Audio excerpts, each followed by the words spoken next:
All right, welcome back, everyone. I move that we reconvene this meeting of the Zoning Board of Appeals. Commissioner Toya seconds, Commissioner Saul, Yes. Commissioner Sanchez, Yes. Commissioner McDonald, Yes.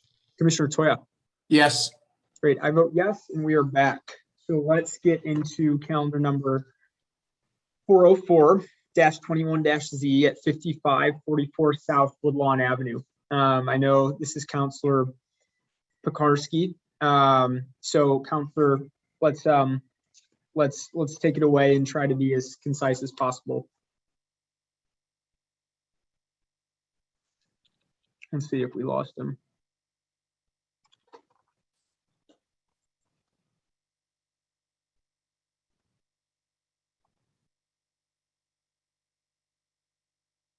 Hey, John, I see you on. So, Can you now see and hear me? yes, we can. Thank you. Oh, wonderful. I represent Mr. and Mrs. Zach Shaw and the property at 5544 South Woodlawn. This is a architecturally significant building that has been carefully rehabbed by Mr. and Mrs. Shaw. And the final ingredient in the rehab is a garage. If you can believe it or not, this property has never had a garage.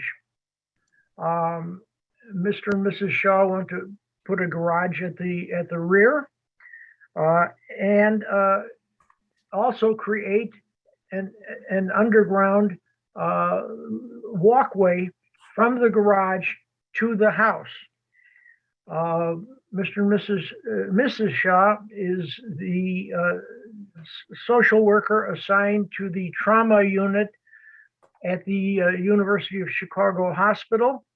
So she is required to come and go at all times of day and night. Mr. and Mrs. Shaw also have their aged mother and mother-in-law living with them, so that the walkway, underground walkway, for safety as well as keeping them out of the elements is very important. The property in question is 50 frontage feet by 218 feet of depth. The property, the garage can be built as a matter of right without any variations. The underground walkway is what triggers the variation. Now, the underground walkway is totally underground, so that there's nothing above ground to even indicate that there is such a thing. I would indicate that I have with me Mr. Shaw. Are you there, Zach? Yes, I'm here. Okay, and our architect. Are you there, Ron Elkins? I am. I'm here. Okay, fine. Now, I would start out with Mr. Shaw. Is it true that you purchased this property in 2017? I actually purchased in December. And sorry, Mr. Shaw, sorry, I was off. I'm going to interrupt you for a second. I was off my game. So will you state your name and address, please? Sure. Zach Shaw, 5544 South Woodlawn Avenue, Chicago, Illinois, 60637. Thank you. And do you swear or affirm to tell the truth in today's proceedings? Yes, I do. All right, go right ahead. Okay, Zach, is it true that you and your wife purchased this property in 2017? We actually purchased in December of 2015. Okay, 2015. Okay, and that the purchase price was $1,700,000. Is that correct? That's correct. Okay, and that you have undertaken a complete rehab of this architecturally significant building. Is that correct? That's correct. Under the rules of both landmark and Illinois preservation. The final piece of the puzzle in your estimation at least, is the garage and the underground walkway. Is that correct? Yes, that is correct. Okay. The total rehab and garage combination, it's my understanding, will cost you approximately $1,300,000. Is that correct? That's correct. Okay. Now, you need the underground walkway for two reasons. It's my understanding, and correct me if I'm wrong. First of all, your wife is the trauma social worker at the University of Chicago Hospital, Yes, and she comes and goes at all various hours of the day and night. Is that correct? that's correct. Okay, she is on call when there is a trauma that we all read about. Is that correct? That is correct. And your mother-in-law and mother live with you in the house. Is that correct? Yes, that's correct. And they are of advanced age as well. Is that correct? That's correct. So that the reason for this variation is caused by the underground walkway, which is totally submerged. Is that correct? That's correct. It's completely submerged. Okay. I have no further questions of the client.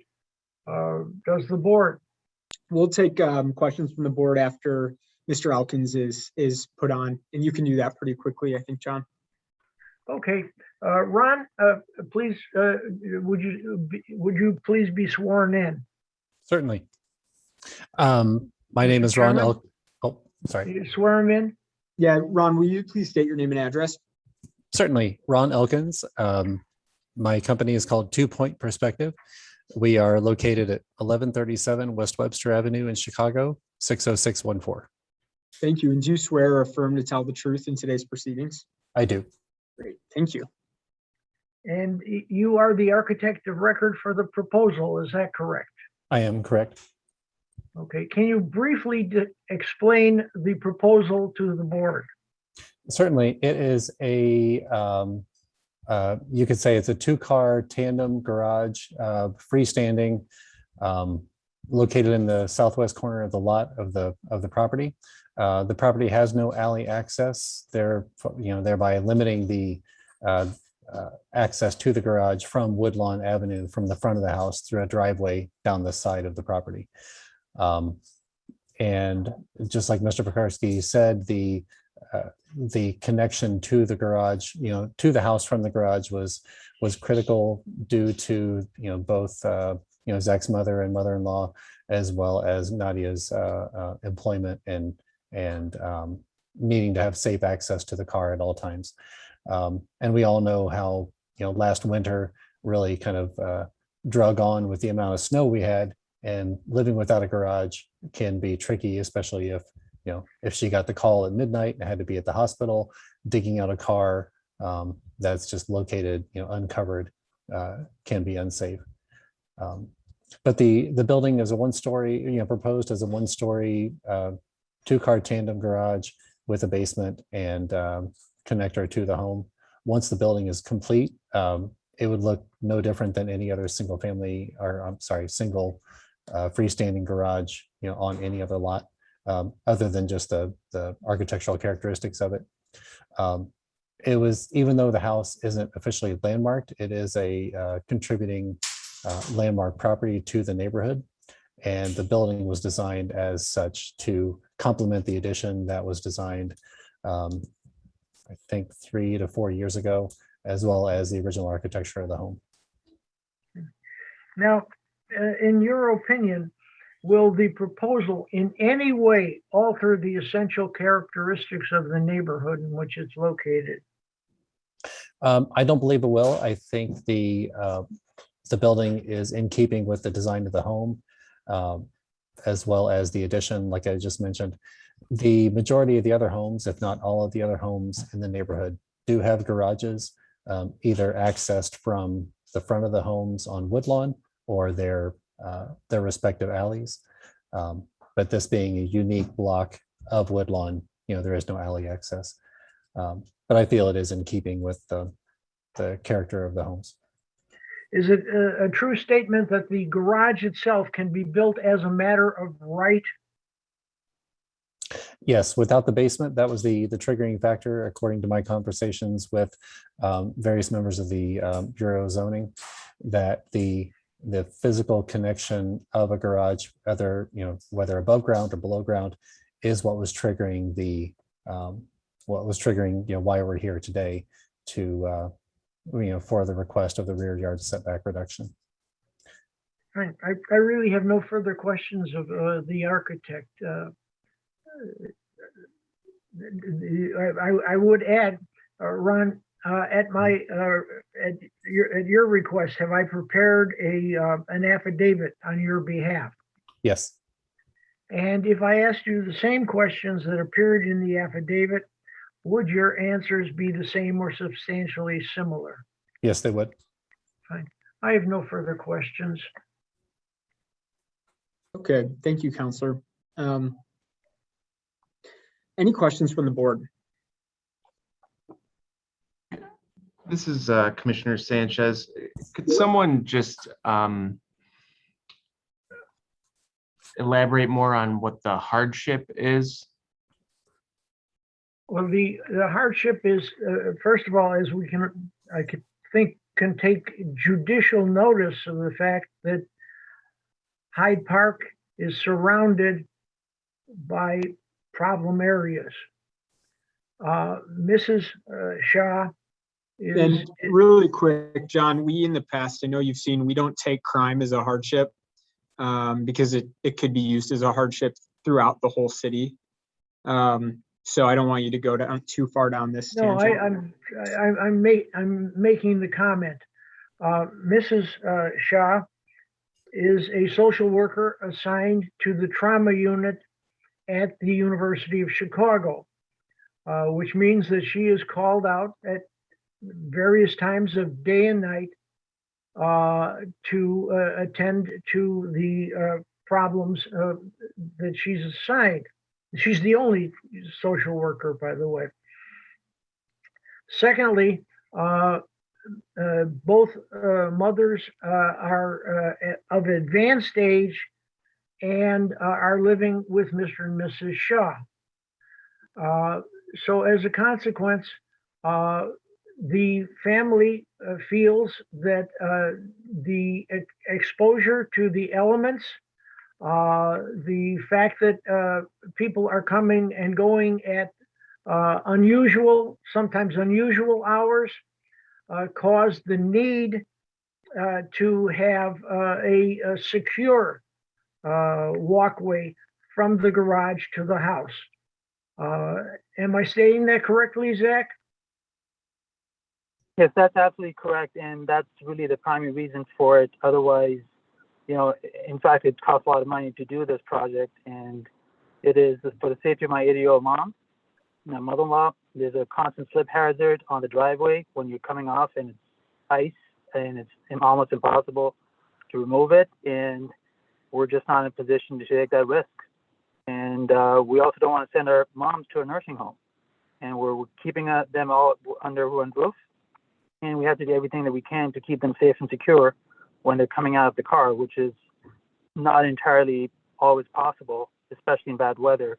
And notwithstanding the comment that that was just made about crime, there is instances of carjacking, and it happened across the street from us, and it does concern us. It makes us nervous. So I think the argument there, because again, we crime is not unique to the property, so these hardships have to be unique to the property. Would you agree that this property is unique in its depth? 218 feet of depth is significant and unusual anywhere in the city. Yes. Yep. Okay, John, so I would say go down that line of argument as it relates to the journey from the garage to the home and all these other things you've sprinkled in. Ron, how, in your opinion, what is the distance between the garage and the home? Right now it is, let me scale that. Is almost 30 feet, about 28 and a half feet actually is what we have. And tell us a little bit about the heating, ventilation, electric, and vapor proofing of the walkway. Certainly, the walkway and the garage, the basement of the garage and the garage itself were not intended to be additional living space. So there's really no additional heating and cooling within the space itself. There is exhaust ventilation, either for vehicle exhaust, there's a powered exhaust fan proposed for the roof to draw out any heat buildup that may occur in the building, but then also for any carbon monoxide exhaust from vehicles. And then as far as the tunnel itself, there is a separation between the basement and the home. As far as that's a good drawing right there to show. So there's no heating in the basement. The tunnel, mainly, we don't feel that there will be any significant heat gain or heat draw from the basement, since there are no windows or any other access to the outside. Above the connector in the basement, as well as the driveway and the exterior paving directly above that tunnel, that's a perfect drawing to show there, will be a heated driveway, mainly to alleviate snow melting and all of that as well. Zach, can you tell me what the budget is for the garage and walkway? The budget is $250,000. And that would be for both the garage and the walkway included, is that correct? That's right, for the whole, yes, the All right. entire structure. Okay. Does that answer your question, Commissioner Sanchez? As best as it can. Thank you. Okay, other questions from the board?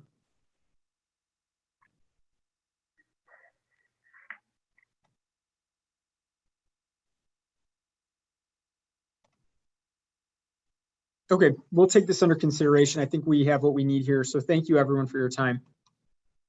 Thank you. Thank you. Thank you.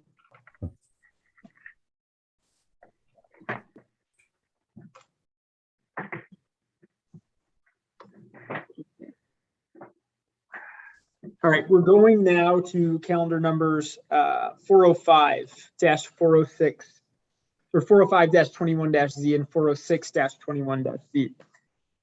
We do have opposition or objectors on this matter, so I want to make sure that they are still on. So I'm looking for Herman Moy.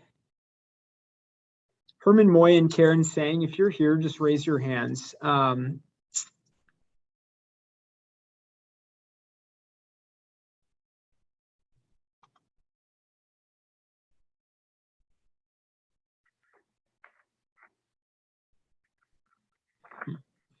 Even if you're on from a different Zoom account, raise your hand if you're here.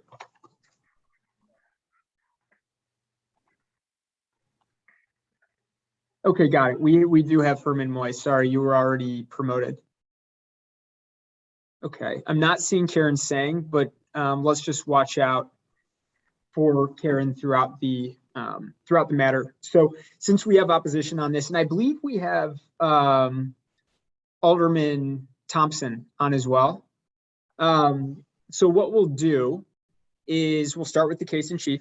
John's been down this before, and the board will ask questions of the applicant at the end of the case in chief, and then we'll go to the objectors. The objectors will state their objection and at that time may ask questions of the applicant.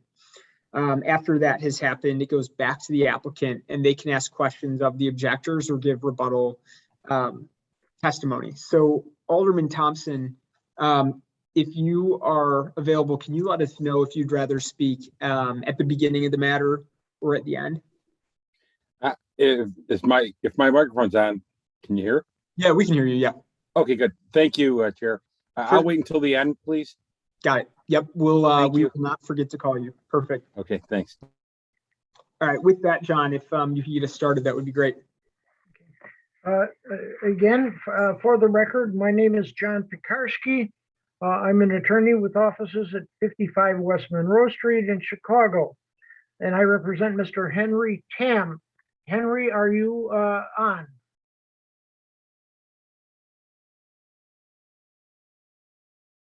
Henry? Yep. Yeah, Henry, you just have to unmute. Okay. And I have also with me, in addition to Henry, I have Stephen Smutny, who is the project architect for the subject site. Are you there, Stephen? Yes, I am. Okay, fine. Great. I'll swear both of them in, John, just to make sure that Henry's microphone works and all that. So Henry, can you please state your name and address? Yeah, Henry Tam, 480 West 27th Street, Chicago, Illinois, 60616. Great. Thank you, Mr. Tam. And do you swear or affirm to tell the truth in today's proceedings? Yes, I do. Great. And Stephen Smutny, will you state your name and address as well?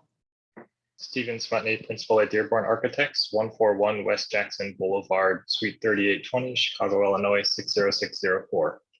Thank you. And do you swear or affirm to tell the truth in today's proceedings? I do. Great. Okay, go right ahead, Counselor. The simple part of this case is the fact that this is a through lot. By definition, a through lot requires variations in order to build anything. As the board, I'm sure, knows, in a through lot, you would have to carve out the middle for 2 rear yards in order to satisfy the terms of the zoning ordinance, thus having 2 substandard lots with a hiatus in the middle.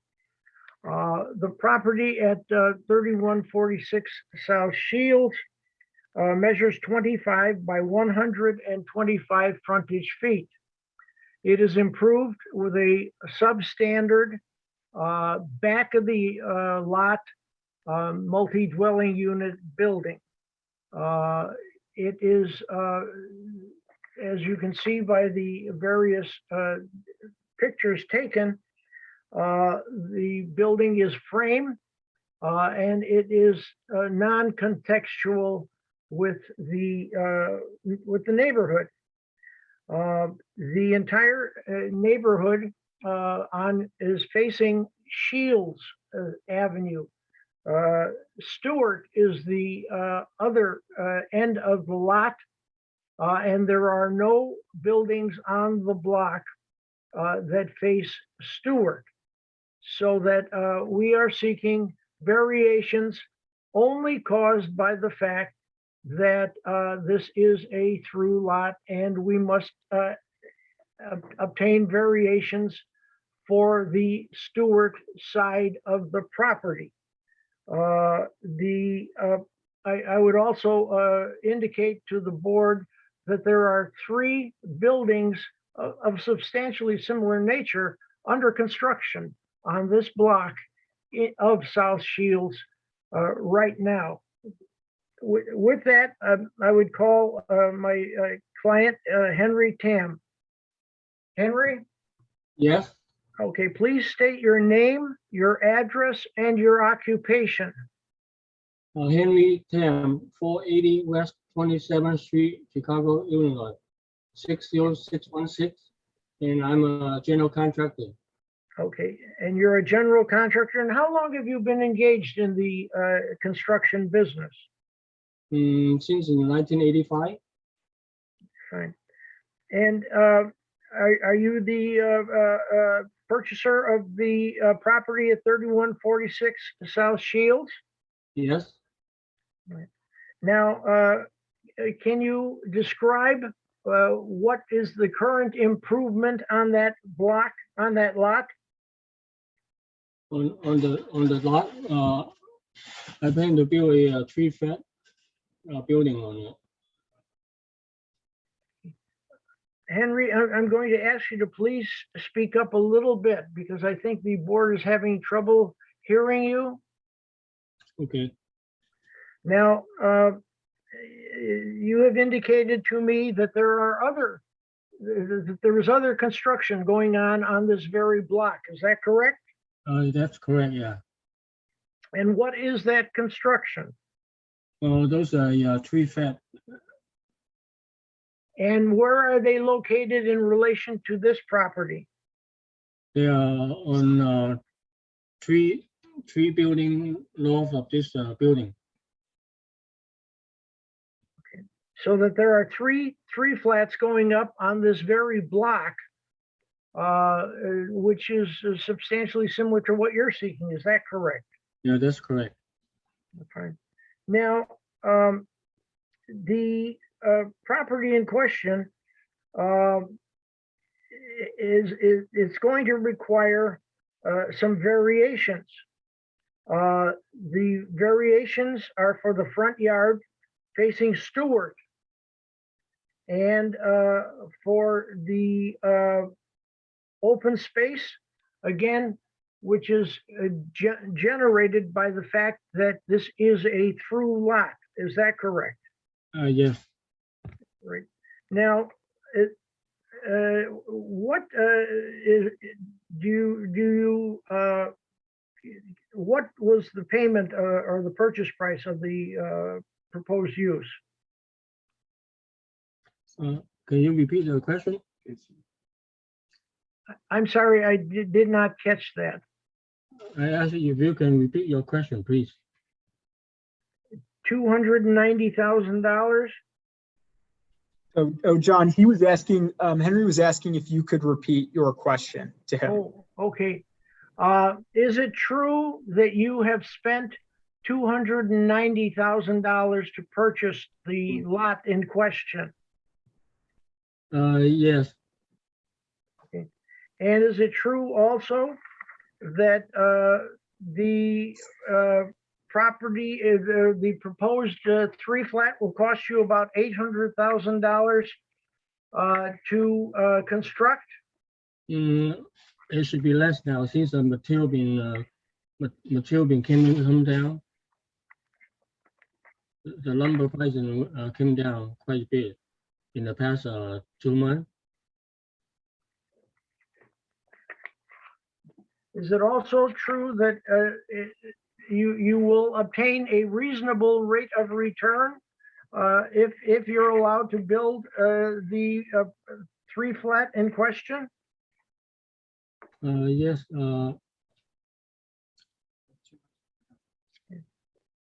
Is it my understanding that the cost of construction and land would be about $1,090,000? Did you say $1,090,000? Yes, sir. No, I wouldn't call it million. You mean 1.9 million? I'm sorry. Yeah, I think Henry's saying 1.9 million, John. It shouldn't cost that much.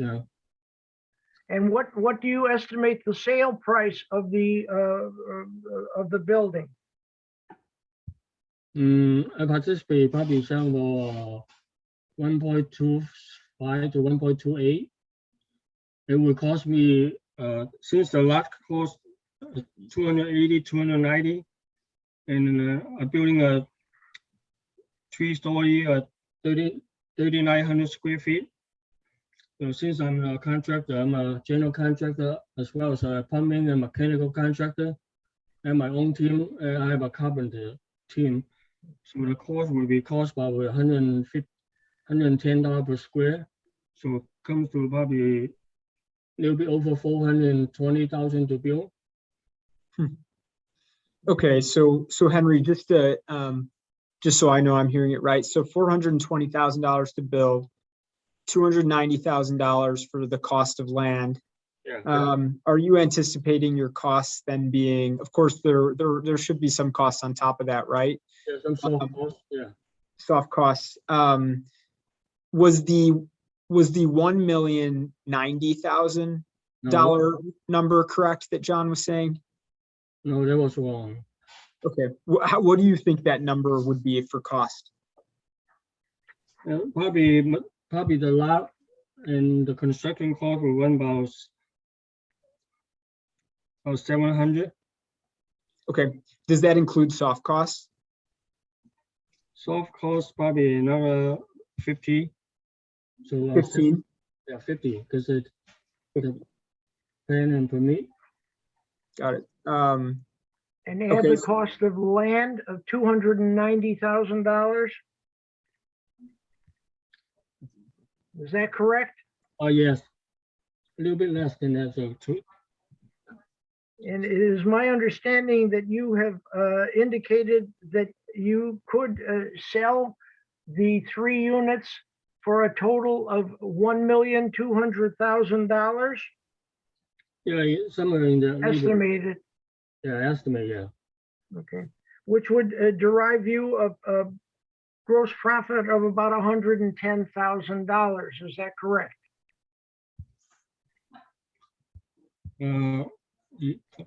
Probably I participate about 20% return.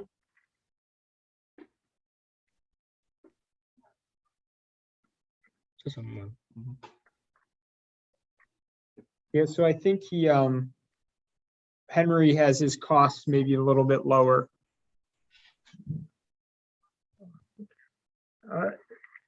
The sale price then would generate for you a reasonable rate of return. Is that correct? Yeah, that's correct. And of course, if the variations sought are not granted, nothing can be built on this property. Is that correct? Yeah, that's correct. I have no further questions of Henry. I would call Steve Smutny. Yes. Stephen, please state your name, address, and occupation. Stephen Smutney, 141 West Jackson Boulevard, Suite 3820, Chicago, Illinois, 60604, and architect. Okay. And you are the project architect for the proposal? Correct. Okay. Can you explain exactly what is proposed? Yes, a 3-story plus basement, 3 dwelling unit residential building. And is it true that this is a through lot? That is correct. And as such, nothing can be built without variations as to either the Stewart side of the property or the Shields side of the property. Is that correct? Correct. Okay. Nothing reasonable. Okay. Now, is it also true that all of the buildings on the block are oriented toward the Shields side? That is correct. The adjacent buildings are all oriented to the Shield side. Okay. And is it also correct that there are 3 buildings under construction on this very block of the same nature that we are seeking? Is that correct? I am not aware of other construction in the block. Okay, fine. I have no further questions of Mr. Smutny. Except I would ask, have I prepared an affidavit on your behalf regarding the proposal? I do not know. I don't believe I saw one. Okay. The affidavit that I presented on your behalf quite a while ago now. Well, we'll strike that. I can go through all the questions. if that's your wish. Is it your opinion that the proposed use will in any way alter the essential character of the neighborhood in which it's located? No, it'll be consistent. Um, Is it true that this is really a unique situation in as much as that this is a through lot? That is correct. Okay. And is it also true that the neighborhood, except for this particular block or series of blocks, is truly unique in the city of Chicago? It is unusual. It's the first time I've come across this. Okay. And if I ask you the question, would the essential character of the neighborhood be in any way altered as a result of the introduction of this 3 dwelling unit building at the subject site? I don't believe so. I believe it's consistent with the character of the neighborhood. Fine. I have no further questions of Steve. With that, I would rest. We have a simple situation of a through lot which requires variations in order to build anything. And we are seeking to build a building which is substantially similar to the trend of development on the block itself and in the area. With that, I would rest, Mr. Chairman. Okay, yeah, questions from the board? Let's go to the objectors and see what brings them here so that we can get a little bit clarity on the intricacies. So with that, I know we have Herman Moy, are you still on? Yeah, I'm here. Can you hear me? Yeah, Herman, we can hear you. Can you please state your name and address? Name's Herman Moy. Address is 3614 South 60609. And I apologize. I'm so sorry. This is the court reporter. Can you repeat that address, sir? 3614 South Parnell, Great, thank you. Chicago 60609. Did you get that, Katie? Great, okay. And Herman, do you swear or affirm to tell the truth in today's proceedings? Yes, I do. Okay, thank you very much. So what brings you here today? Well, I received a notice that regarding a variation for a condo to be built next to my building. I own the building 3150 South Shields, right next to it. And on that notice, it says that one of the variation proposed says south side unobstructed open space from 5 feet to 0 for the proposed 3-story dwelling unit. My question is, are they saying they're going to reduce the gap between my building? Is it going to reduce the gap between my north side of my building and the south side of his building to 0? Mr. Smutny, would you please answer that question? Yes, the denial letter that we received indicated on the south side to reduce the unobstructed open space from 5 feet to 3 feet, so that there'd be a 3-foot setback between your property line and the north side of the proposed building. I don't know where the 0 came from. Well, yeah, that was on the actual letter that I received. The little bar.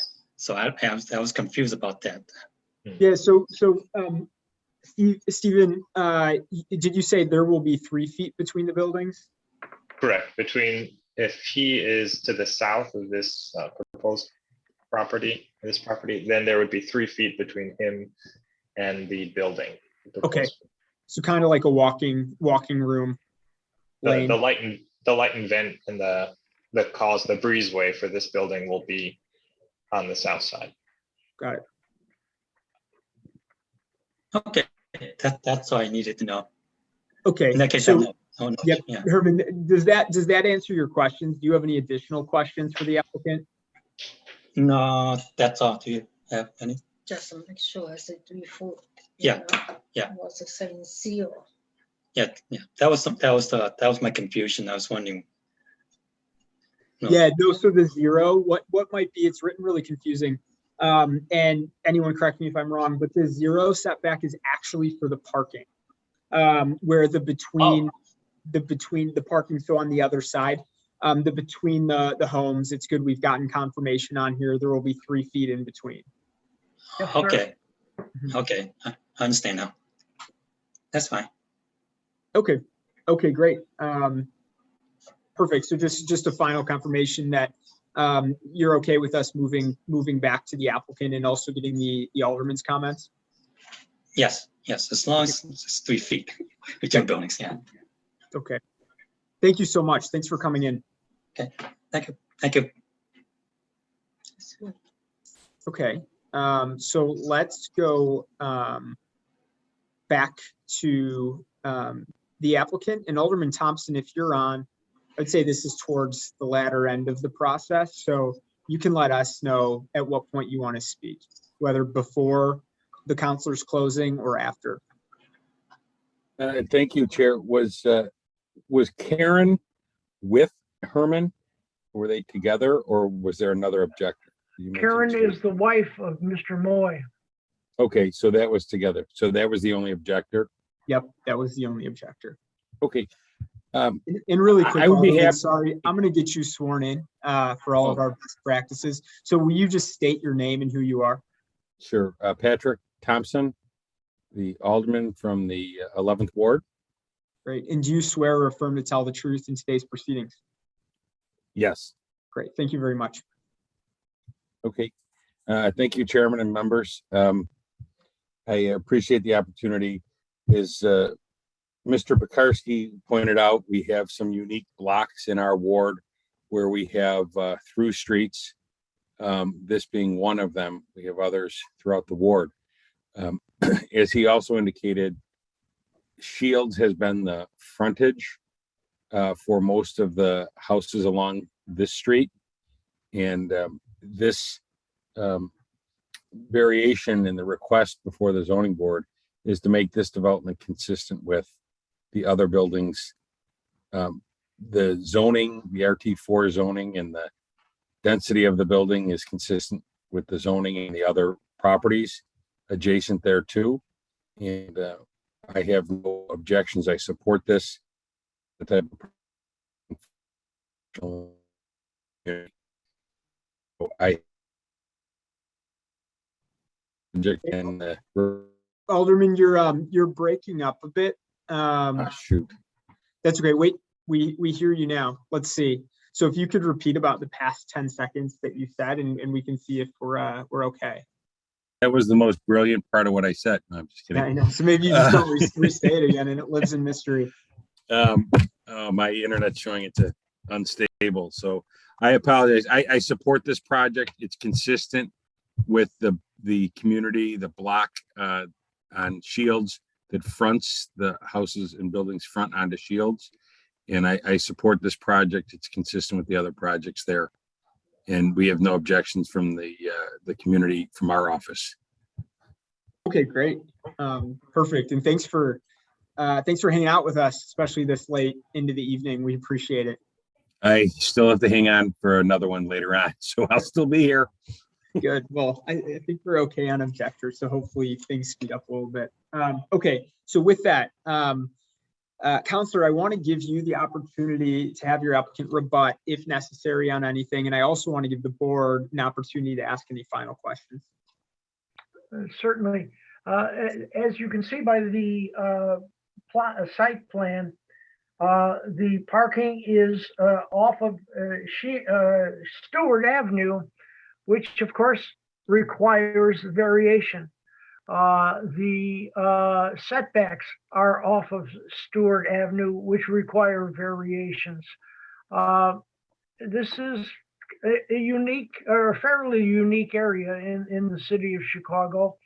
And it is a through lot The problems that we are seeking to redress are caused by the fact that it is a through lot. Okay, so this is good.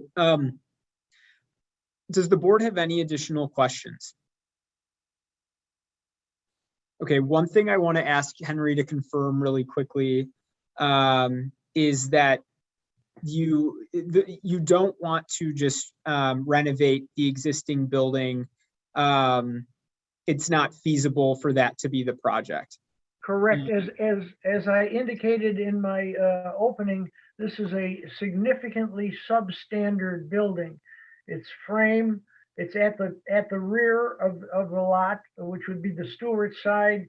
It's multi-unit, it's tall, and its frame. And Counselor, I know, I was asking actually Henry just to get a little feedback from him. Oh, I'm sorry. Because we've gotten a good amount of repetition. So Henry, can you just confirm that as well? Yeah, I'm here. Yeah, that's correct. Okay. Just wanted to get that out there.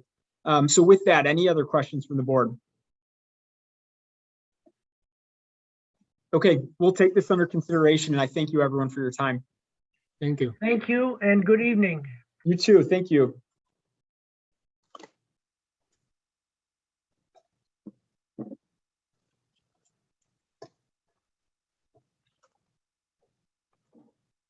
Okay, everybody, let's keep going. So we're gonna go to calendar number 407-21-Z at 6341 West Henderson Street.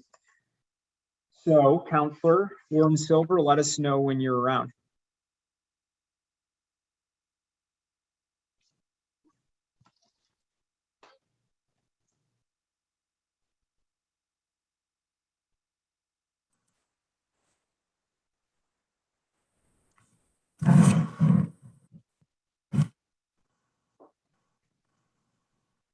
Okay, Counselor, can you hear us? I can, now that I've been promoted. Good evening, Mr. Chairman and members of the board. My name is Warren Silver, Silver Law Office PC, with offices at 1700 West Irving Park Road. I am here tonight with the property owner, Alejandra Arevalo, and her architect, Foster Dale. And if you would like to swear them in quickly. Yep, great. Okay, so Alejandra Arevalo, will you please state your name and address? Hi, my name is Alejandra Arevalo. My address is 6341 West Henderson, Chicago, Illinois, 60634. Thank you very much. And do you swear or affirm to tell the truth in today's proceedings? Yes. Great, thank you. Okay, so Foster Dale, will you state your name and address as well? Sure. Foster Dale Architects, 3717 North Ravenswood, Suite 111, Chicago, 60613. Thank you. And do you swear or affirm to tell the truth in today's proceedings? I do. Perfect. All right, Counselor, take it away. Okay, thank you. The property in question is 27 by 127 and a half foot lot. It's improved with a single family home. Ms. Arevalo bought the house in November of 2015, thinking it was a lovely bungalow that had been expanded with a second floor addition. She was right that far, but what she didn't know is that the second floor addition had not been constructed with the proper permits. She found that out in roughly 2019 when she went to seek a permit to build a perimeter fence and found out that her house was non-conforming. So pursuant to that, she obtained a change in the zoning district to RT 3.5 in May of 2020, and then sought administrative adjustments for the side yard relief that we need, that was not granted by the zoning administrator, as I'll explain. But the relief that we're seeking here is to reduce the west side setback from the required 2.17 feet to 1.15 feet. And the east side is conforming 2.86 by itself, but the combined side setback would need to be reduced from 5.43 required to 4.01 feet. At this time, Ms. Arevalo, you've stated your name for the record. Have I accurately described in my introduction the facts surrounding your purchase of the home and discovery that it was non-conforming? Yes, you have. And you've, I understand, been in litigation with the developer who may have fled the country and with the attorney who had represented you in the purchase. Is that correct? Yes. Is it correct to say that the hardship here is that you didn't build this? You had no idea. You lived in it for roughly 4 years before finding out by trying to do the right thing with respect to the perimeter fence. Is that all correct? That is correct. Okay. If you were to testify further, you've reviewed the findings of fact that I prepared on your behalf, as well as the affidavit that we submitted for you to this board. Is that correct? You've reviewed them, and if you were to go on and testify, you testify to the matters that were set forth in the affidavit and findings of fact. Is that correct? Yes, that is correct. Okay, thanks. And then Foster Dale, I know you've appeared before this board quite a number of times before. Mr. Chairman, would you like him to go through his qualifications, or can you accept them? No qualifications needed, because he's appeared before, and I know we have him in the record, and we did already swear you in. I'm getting a little bit of mixed, so yeah, I just wanted to establish the expertise. Yep. To the extent required here. Okay. And then you are the architect of record for the project. You're familiar with its details? Yes. Okay. And so can you just run quickly through the practical difficulties associated with this project? Sure. The second floor addition was built without the code required fire resistance. So we went to the building department and obtained an alternative code approval request that allowed us to add 2 layers of drywall to the outside of the second floor frame addition and to get an equivalent to our fire resistance.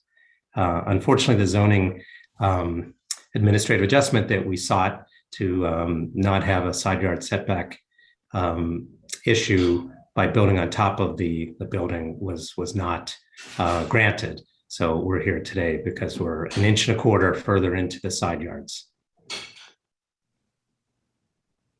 Okay. Did you also attempt to explain that the side yards were in keeping with the character of the block in seeking that administrative adjustment? Yes, we did. We showed the setbacks for the block as well. Okay. If you were to testify further, would you testify consistently with the findings of fact that we've submitted and the affidavit that we prepared on your behalf? Yes, I would. Okay. Thank you. I think that I also would like to point out that as applied by the zoning administrator, the very, very slight difference in the distance from the lot line to the upper story wall versus the existing wall was enough to say that, in the opinion of the zoning administrator, the wall wasn't following the existing wall. Following is the word in the ordinance. The zoning administrator also applied the predominant setback standard for the administrative adjustment as meaning that the exact language of the ordinance is that it has to match the predominant yard depth. And even though this these setbacks are well within the range of setbacks in the block because it exceeded, because it was a smaller setback than the mean setback. The average of all the setbacks in the block, the zoning administrator would not provide that relief either. So that's why we're here. I also want to point out that this is the family home for Ms. Arevalo. She is not seeking to make money from this. So the analysis of the return was not relevant. And certainly the purpose of the variation is not to make money, but rather to allow her to remain in the home with the configuration that she purchased and to maintain that value. At this time, if the board has any questions. Yep, any questions from the board?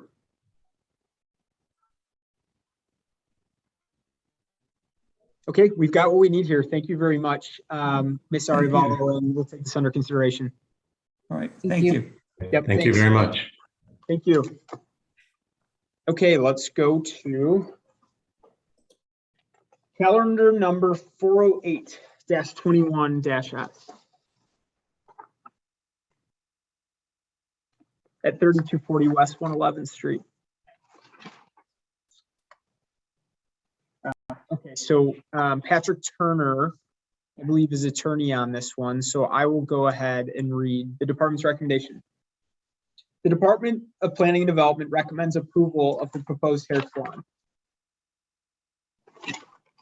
Good evening, Mr. Chairman, members of the board. My name is Patrick Turner. I represent the applicant, MG19 Salon Suites Ltd., which is an Illinois corporation, and we are seeking a special use to establish a hair salon located within 1,000 feet of an existing personal service establishment in a B1-1 zoning district. The applicant is the lessee of the property located at 3240 West 111th Street. The subject property is situated within an existing strip center and is approximately 2,200 square feet of space. The applicant will offer an innovative rental solution for independent beauty professionals by providing their own space built out with basic furnishings, including cabinetry and plumbing. The space or suites are then leased to beauty and wellness professionals. I do have, hopefully, my witnesses, Sarah Tyree, who is going to manage the space and will be a representative of the applicant.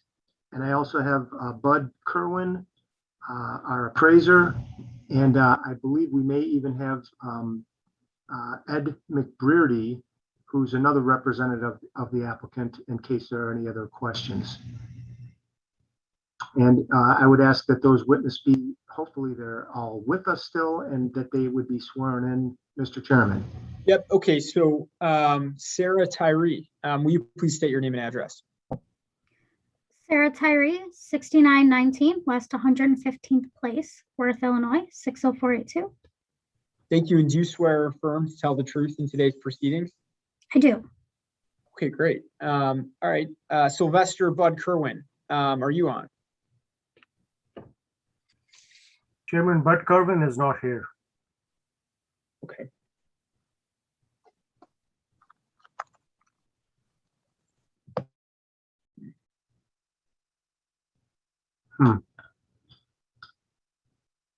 So we need him on. We do. Here's what I think we've got an intro, but I think, Counselor, if you can get him on the phone, I want to keep things moving. So we'll go to the next matter and then come back to this one to make sure Bud has gotten on. I don't want to wait for it right now. Okay. Thanks, Mr. Chairman. Come back. Yep.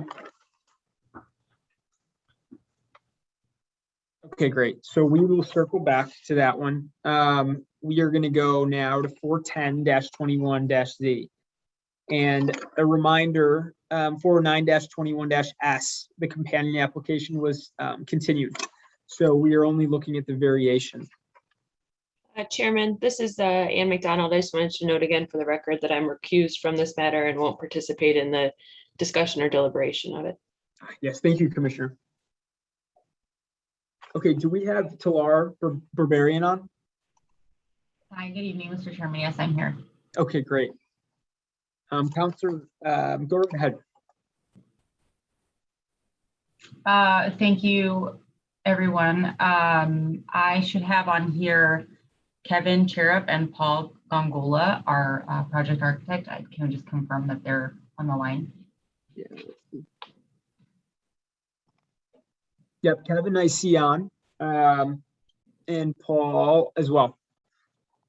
Great. Thank you. So good evening, everyone. My name is Talar Barbarian, for the record, with Law Office of Thompson Coburn LLP at 55 East Monroe in Chicago. I'm here, as I said, with Kevin Cherub, who's the president and CEO of Chicago Youth Centers, and Paul Gongola, who's the project architect. The applicant in this matter seeks a variation to the Chicago Landscape Ordinance to reduce interior landscaping in the parking area from 1,100 square feet to approximately 650 square feet, to reduce the number of interior trees from 9 to 2, and to reduce the 7-foot landscape setback requirement to 5 feet. The proposal also requires waiving the setback tree requirement on Phillips. The parking lot will be screened by shrubbery, an ornamental metal fence, as well as the installation of street trees along South Phillips Avenue. The requested relief will allow the applicant to establish a Head Start preschool and eventually establish a community center within the existing decommissioned CPS school building on site, for which we will be back before this board to seek a special use at a later date in November, it turns out. The proposed variation will also allow the applicant to create usable green space at areas within the proposed schoolyard rather than within the parking area. I will have my witnesses introduce themselves, and we have a couple of cleanup items for the record, but otherwise, if the board has no objection, I will simply ask the witnesses to confirm that their testimony this evening would be consistent with the affidavits we submitted on their behalf with our findings. Yep, that would be great. Counselor, so can I just get them both sworn in quick? Absolutely. Okay, Mr. Kevin Cherub, will you please state your name and address? Kevin Cherub, 218 South Wabash, Chicago, Illinois, 60604. Thank you. And do you swear or affirm to tell the truth in today's proceedings? I do. Great, thank you. Okay, Paul Gongola, will you state your name and address? Oh, Paul, you're on mute.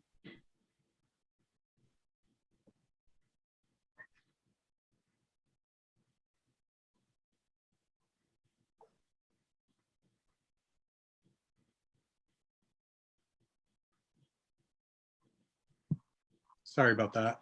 Paul Gongola, 1292 Cranbrook in Chalmers, Illinois. Great. And do you swear or affirm to tell the truth in today's proceedings? Yes, I do. Great. Thank you, Mr. Chairman. I'll start with Mr. Cherub. Mr. Cherub, you're the president and CEO of the applicant entity Chicago Youth Centers, which is a 501c3. Is that correct?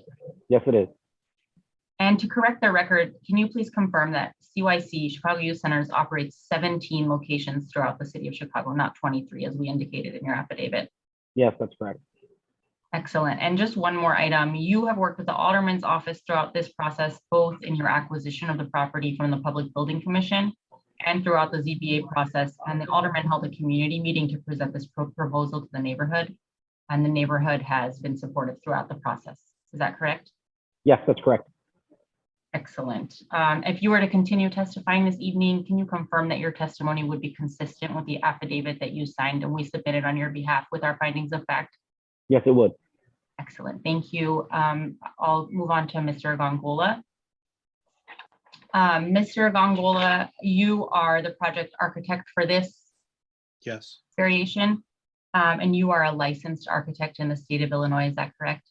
Yes, I am. Mr. Chairman, I would ask that the board recognize Mr. Gongola as an expert in his field of architecture for this hearing. Yes, not totally required for the variation, but to the extent helpful. Thank you. We've seen before. Yep. Mr. Gongola, can you just help us confirm? So there are 15,600 square feet approximately of landscaped space on this site planned, including paths and walkways. And if you were to take those paths and walkways out and include just the green space, lawns, gardens, trees, and bushes, we'd end up with approximately 12,520 square feet of landscaped area. Correct. Yes. And those will be internal to the site plan. You'll see them, Mr. Chairman, members of the board, towards the middle of our site plan. You'll see trees, shrubbery, et cetera. Those are planned for the play space for the children. Is that correct? Correct. Excellent. And then just confirm for us, if you would, that Chicago Youth Center is proposing a landscape buffer in the parking area, and will also be working with the Alderman's office to locate street trees on South Phillips, also to create screening for the neighborhood. Yes, that's correct. And if you were to continue testifying this evening, can you please confirm that your test, actually, I'm so sorry, I forgot to mention one thing to clean up the record once again here. I believe our affidavit indicated that there would be screening on the south side of the property. It's actually the west side of the property. That's right. Thank you. And if you were to continue testifying this evening, would your testimony continue consistently with the affidavit we submitted on your behalf together with our findings? Yes.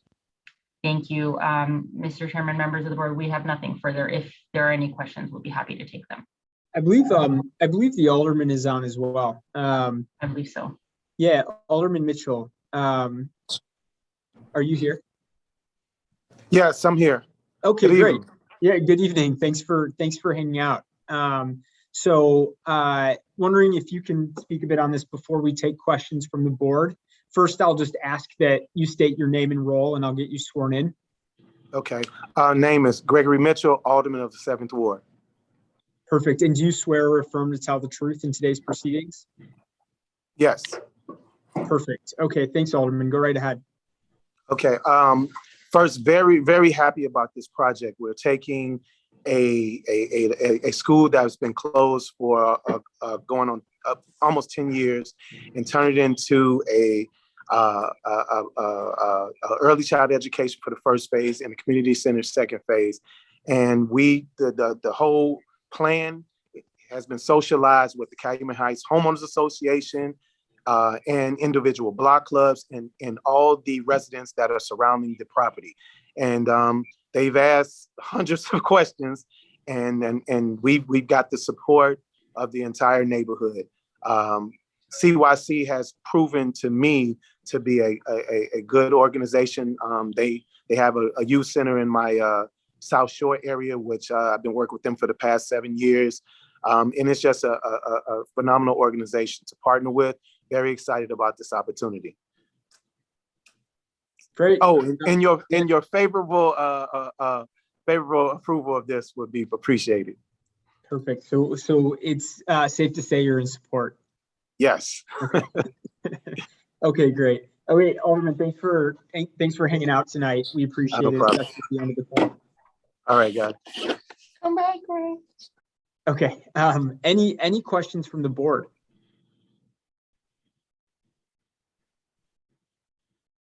Okay, Counselor, I think we're going to take this under consideration.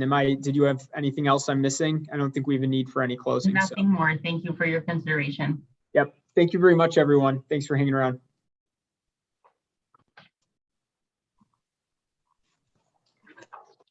Okay, let's hop back to calendar number 408-21-S. As a reminder to everybody, we've read the department's recommendation for this hair salon. The counselor started to give an introduction, and we were waiting for Bud Kerwin, who I know is on now. So with that, Counselor, I have sworn Sarah Tyree in. I'd like to just swear Bud in and start from where we were. That sounds wonderful, Mr. Chairman. Thank you. Okay, perfect. Bud, will you please state your name and address for the record? Sylvester J. Kerwin Jr. and president owner of S.J. Kerwin Associates, real estate appraisers and consultants, offices that are at 7765 West North Avenue in River Forest, Illinois. Perfect. If you're not speaking, can you please mute? We're just getting some feedback. All right, Mr. Kerwin, do you swear and affirm to tell the truth in today's proceedings? Yes, I do. Okay, thank you. And we acknowledge your expertise based off many past performances, or not performances, appearances. I'm getting feedback from other voices on my screen. I don't. Let's see.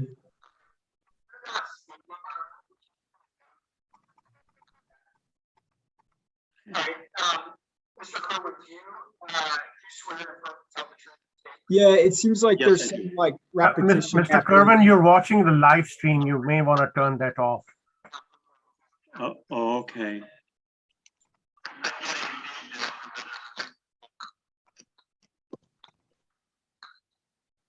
Am I-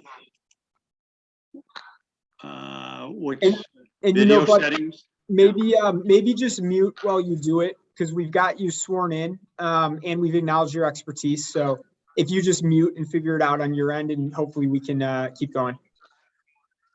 Okay, thanks, Mr. Chairman. At this point, I'll call as my first witness, Sarah Tyree. Sarah, can you state your name, address, and occupation for the record? My name is Sarah Tyree. My address is 6919 West 115th Place, Worth, Illinois, 60482. And I am a cosmetologist. Okay, and you have been licensed as a cosmetologist in the state of Illinois for, looks like 14 years, is that correct? I have been working in industry for 14 years. I have been licensed for about 3. Okay. And you will manage the store and operate your own suite in the store, is that correct? That's correct. And you had signed an affidavit that I prepared for you, summarizing your opinions and conclusions. Is that correct? That's correct. And if you were to continue to testify in this matter, it would be consistent with the statements contained in your affidavit. Is that correct? Yes. I really have no further questions for Ms. Tyree. I'd welcome questions from the board. I think Mr. Kerwin will do the heavy lifting. Questions from the board for at this time? Okay, let's go to Mr. Kerwin. Bud, if you could unmute and we could start with your testimony. Okay, so Bud, you visited the site and prepared a report regarding your opinions and conclusions for this special use. Is that correct? Yes, that's correct. And you also signed an affidavit summarizing your opinions and conclusions, which was submitted as part of the findings and fact. Is that correct? Yes, that is correct. You also prepared up a report as far as your findings and your opinions and conclusions as to the all the special use criteria in this regard, correct? Yes, that's also correct. In your opinion, Bud, the business and the special use, if granted, will comply with all applicable standards of the zoning ordinance. Is that correct? Bud, can you hear me? Yes, that is correct. Okay. And you have concluded that the proposed use is in the interest of the public convenience. Is that true? Yes, that is also correct. Your research of market sales and activity around this and other existing personal care facilities. Strike that. I'll start that. That's also correct. Yes. Okay. Let me strike that and start over. Yes. Your research of market sales activity around the other existing personal care facilities resulted with no adverse impact upon the other surrounding property prices. Is that correct? Correct. There was no adverse impact on any of the character surrounding property prices. But and if you were to continue to testify, you would do so consistent with your findings and conclusions contained in your report and the affidavit. Is that true? Yes, that's also, and I went into greater detail in my report. At this point, we would welcome questions from the board. I think this is a rather straightforward case. No adverse impact on any of the characters. Yep, I just went ahead and muted you, Mr. Kerwin, just so you know there was feedback. Any questions from the board? Okay, we've got what we need on this one. So thank you everyone for your time, and Ms. Tyree, thanks for the long day. Mr. Chairman, one final thing I forgot to mention is that we had reached out to Alderman Matt O'Shea's office and he had no issue with this requested special use. Got it. Thank you. Thank you, Mr. Chairman, members of the board. It's been a long day. Yep, thanks everyone.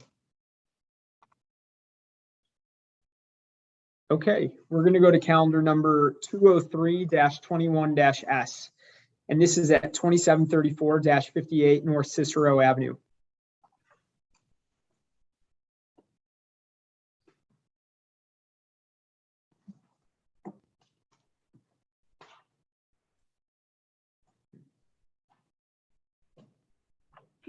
Chairman, I think you mean 246.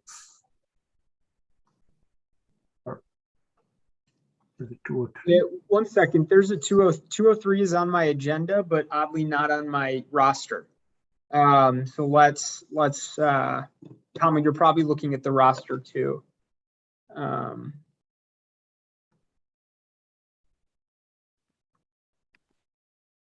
Okay, so is there a counselor here for 203-21-S, which is 2734-58 North Cicero? Yes, Chairman, it's Nick Fatikas. Counselor Fatikas. Okay, great. Yes. Perfect. Yeah, sorry about that. You're definitely on the agenda. Don't worry about that. It's just the roster. I think it was because there was a potential that it was going to be continued again. And again, Yep. we addressed that issue, so that could explain the difference. Okay, great. And as a heads up, your sound is already going in and out. So I just want to point that out from the beginning. I'm going to go ahead and read the department's recommendation. One second.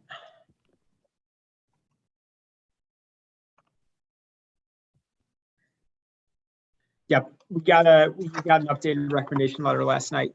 So for calendar number 203-21-S, the Department of Planning and Development recommends approval to establish a gas station with an accessory car wash, convenience store, and retail store, provided that number one, the special use is issued solely to the applicant, Cicero Food Mart, Inc. Number two, the development is consistent with the design and layout of the site and landscape plans dated August 24th, 2021, prepared by Watermark Engineering Resources, and the floor plans and elevations dated July 15, 2021, prepared by Ghulam Kamal Lucid Engineering Services Group. Number three, additional details are incorporated into the east and south facades of this convenience store building prior to issuance of a building permit. And number four, the floodlights are removed from the west building facade. Okay, I think we can get going. Great. And again, just for the record, before I begin, Chairman, all of those conditions are acceptable to the applicant, so there's no remaining issue on that. Okay. And with that, again, Nick Fatikas from the Law Offices of Sam Banks. I'm here on behalf of Cicero Food Mart Incorporated. The applicant owns a subject property at 2734 through 58 North Cicero Avenue. The corner lot at 2734 is already improved with an existing and operating gas station and convenience store. Within the last year or so, the applicant was able to purchase the lots between the gas station and West Parker Avenue to the south. So now he's proposing to combine the properties into one zoning lot, expand his gas station by incorporating, again, a new retail convenience store and a one-lane car wash tunnel. In order to permit the gas station expansion, the applicant is seeking special use because, again, the property is located in a C1-1 zoning district. I have three witnesses available to testify on behalf of the applicant, Mr. Hafiz Yaqub, our project engineer, Mr. Ghulam Kamal, and our MAI appraiser, Mr. Peter Poulos. I would point out that Mr. Kamal is not necessarily required to testify, but he is available to answer questions about site design and the changes we made. And with that, I'd ask to call Mr. Yaqub first. Great. And Mr. Yaqub, when we've got you, can you please just state your name and address?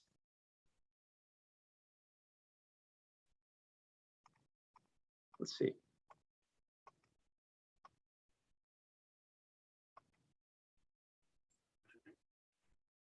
I'm going to have Mr. Sanjeev Khatu. Is that what they mean by Yaqub? It's Khatu. No, I think we're looking for a Yaqub, right, Nick? Yeah, it's Hafiz, Hafiz, and then I have it as Yaqoob.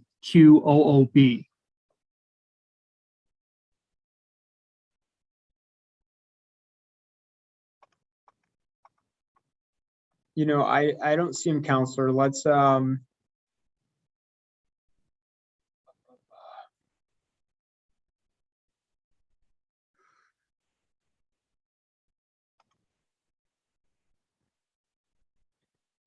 he is the one we need because that is the applicant, correct? Right. Okay.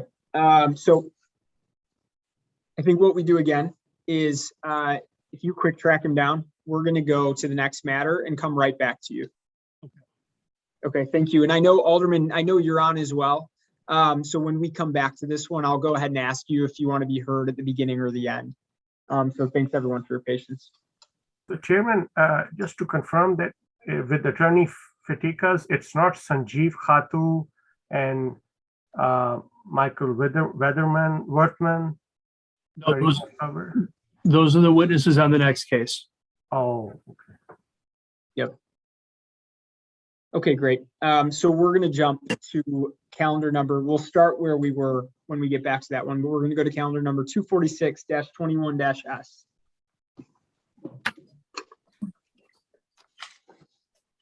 Okay, I'm going to read the department's recommendation, and everyone get settled and bear with me because this is a longer recommendation. The Department of Planning and Development recommends denial of the proposal to establish a drive-through to serve a proposed one-story restaurant at the subject site. The subject site is located mid-block along a commercial corridor, which also includes a designated bike route.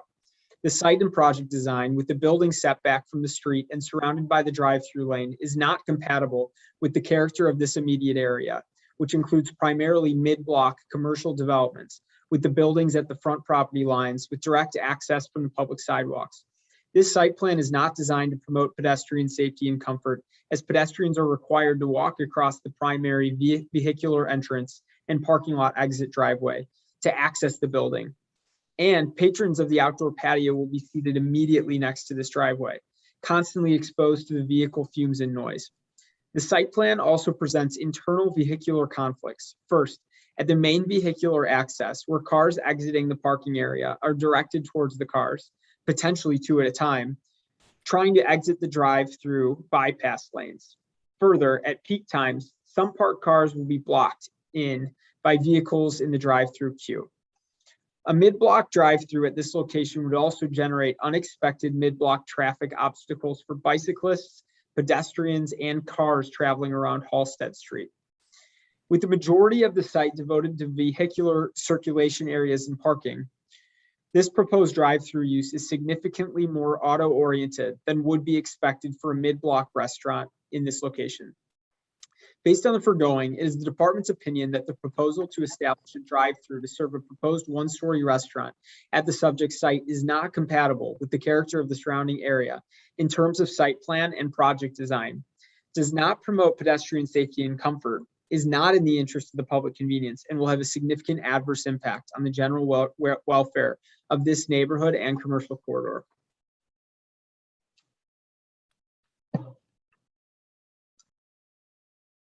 So Councilor, take it away. Okay. Again, for the record, Chairman Nick Fatikas from the Law Offices of Sam Banks.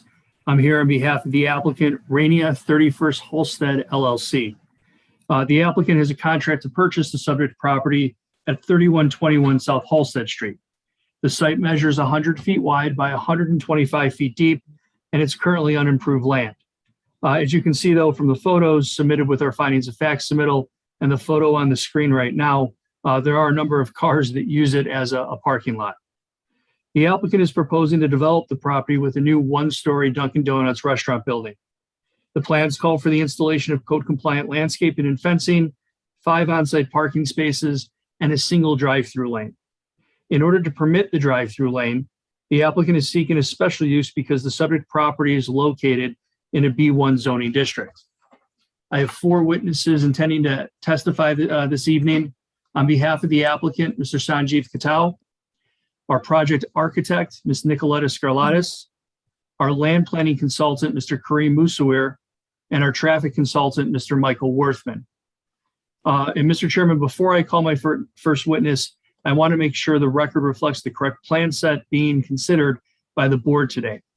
We understand the Alderman and DPD have had concerns about the development And we've worked to amend our plan so that on-site parking and the drive-through lane will rely on a single curb cut.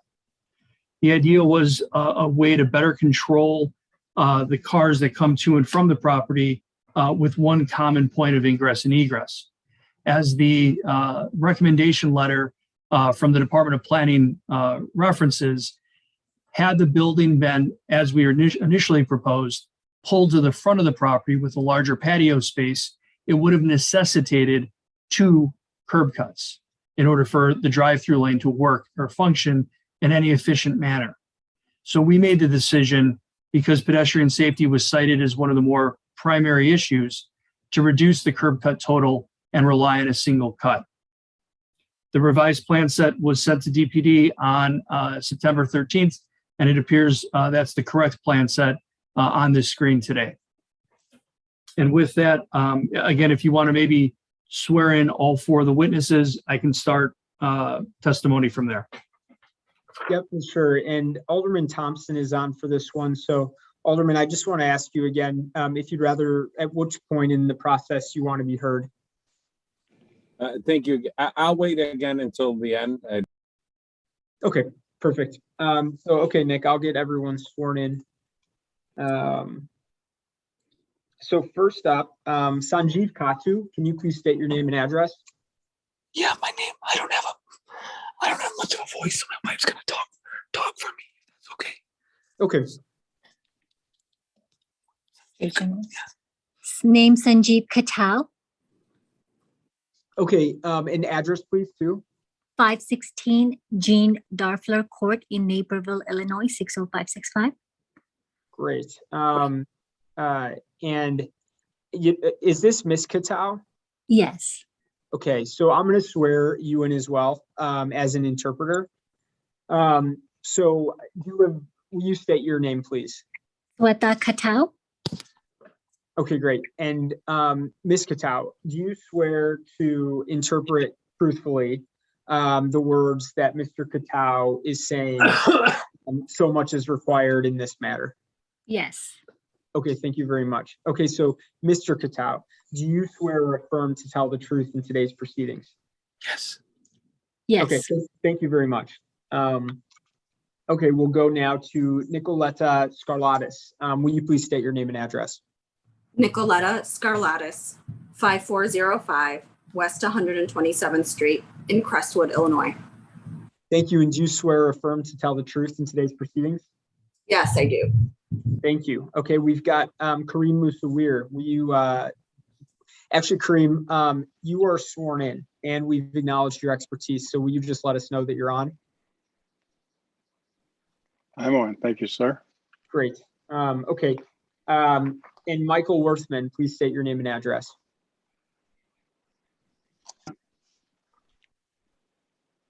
Michael Worthman, 9575 West Higgins Road, Rosemont, Illinois. Great. And do you swear or affirm to tell the truth in today's proceedings?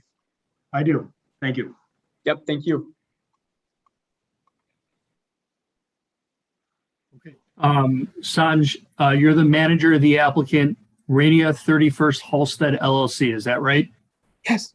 Yes. And that entity has a contract to purchase the subject property again at 3121 South Halsted. Yes. And as a matter of background, you have over 20 years of experience operating quick service restaurants in the Chicagoland area. Is that right? Yes. Yes.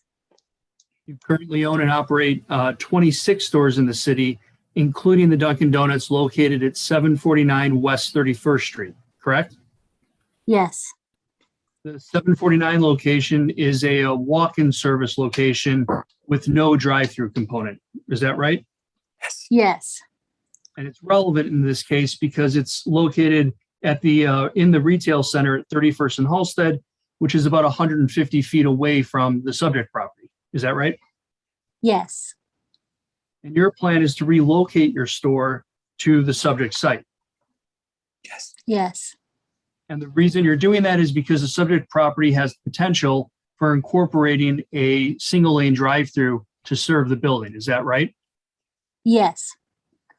And the drive-through lane is specifically what brings us before the zoning board tonight, correct? Yes. Sanj, as of today, 20 of your 26 restaurant locations rely on the drive-through lane component. Is that right? Yes. And based on performance history, you anticipate upwards of 70% of your daily business being conducted at the drive-through window. Is that right? Yes. So the drive-through provides a customer convenience and a service that allows you to stay competitive in the marketplace. Is that fair? Yes. And to support that position, we've actually provided the board with 3 years of financial statements for the 749 West 31st Street location. Is that right? Yes. And in addition to COVID and people not wanting to physically enter the store, what's impacted you probably more than anything is the Starbucks drive-through location directly across the street at 3108 South Halsted. Is that right? Yes. So over the last calendar year, your monthly financials show anywhere between a 20 and 30% decline in business. Is that right? Yes. And really what this is telling you is that there's a real need and a demand for the convenience of a drive-through lane, which you currently cannot provide at your 749 location. Is that right? Correct. So investing in the subject property and relocating your store to that site is what you feel you need to do in order to maintain and continue serving your existing customer base in the immediate neighborhood. Yes. Now, with respect to your hours of operation, the dining area will be open from 6 a.m. to 2 a.m. Is that right? Yes.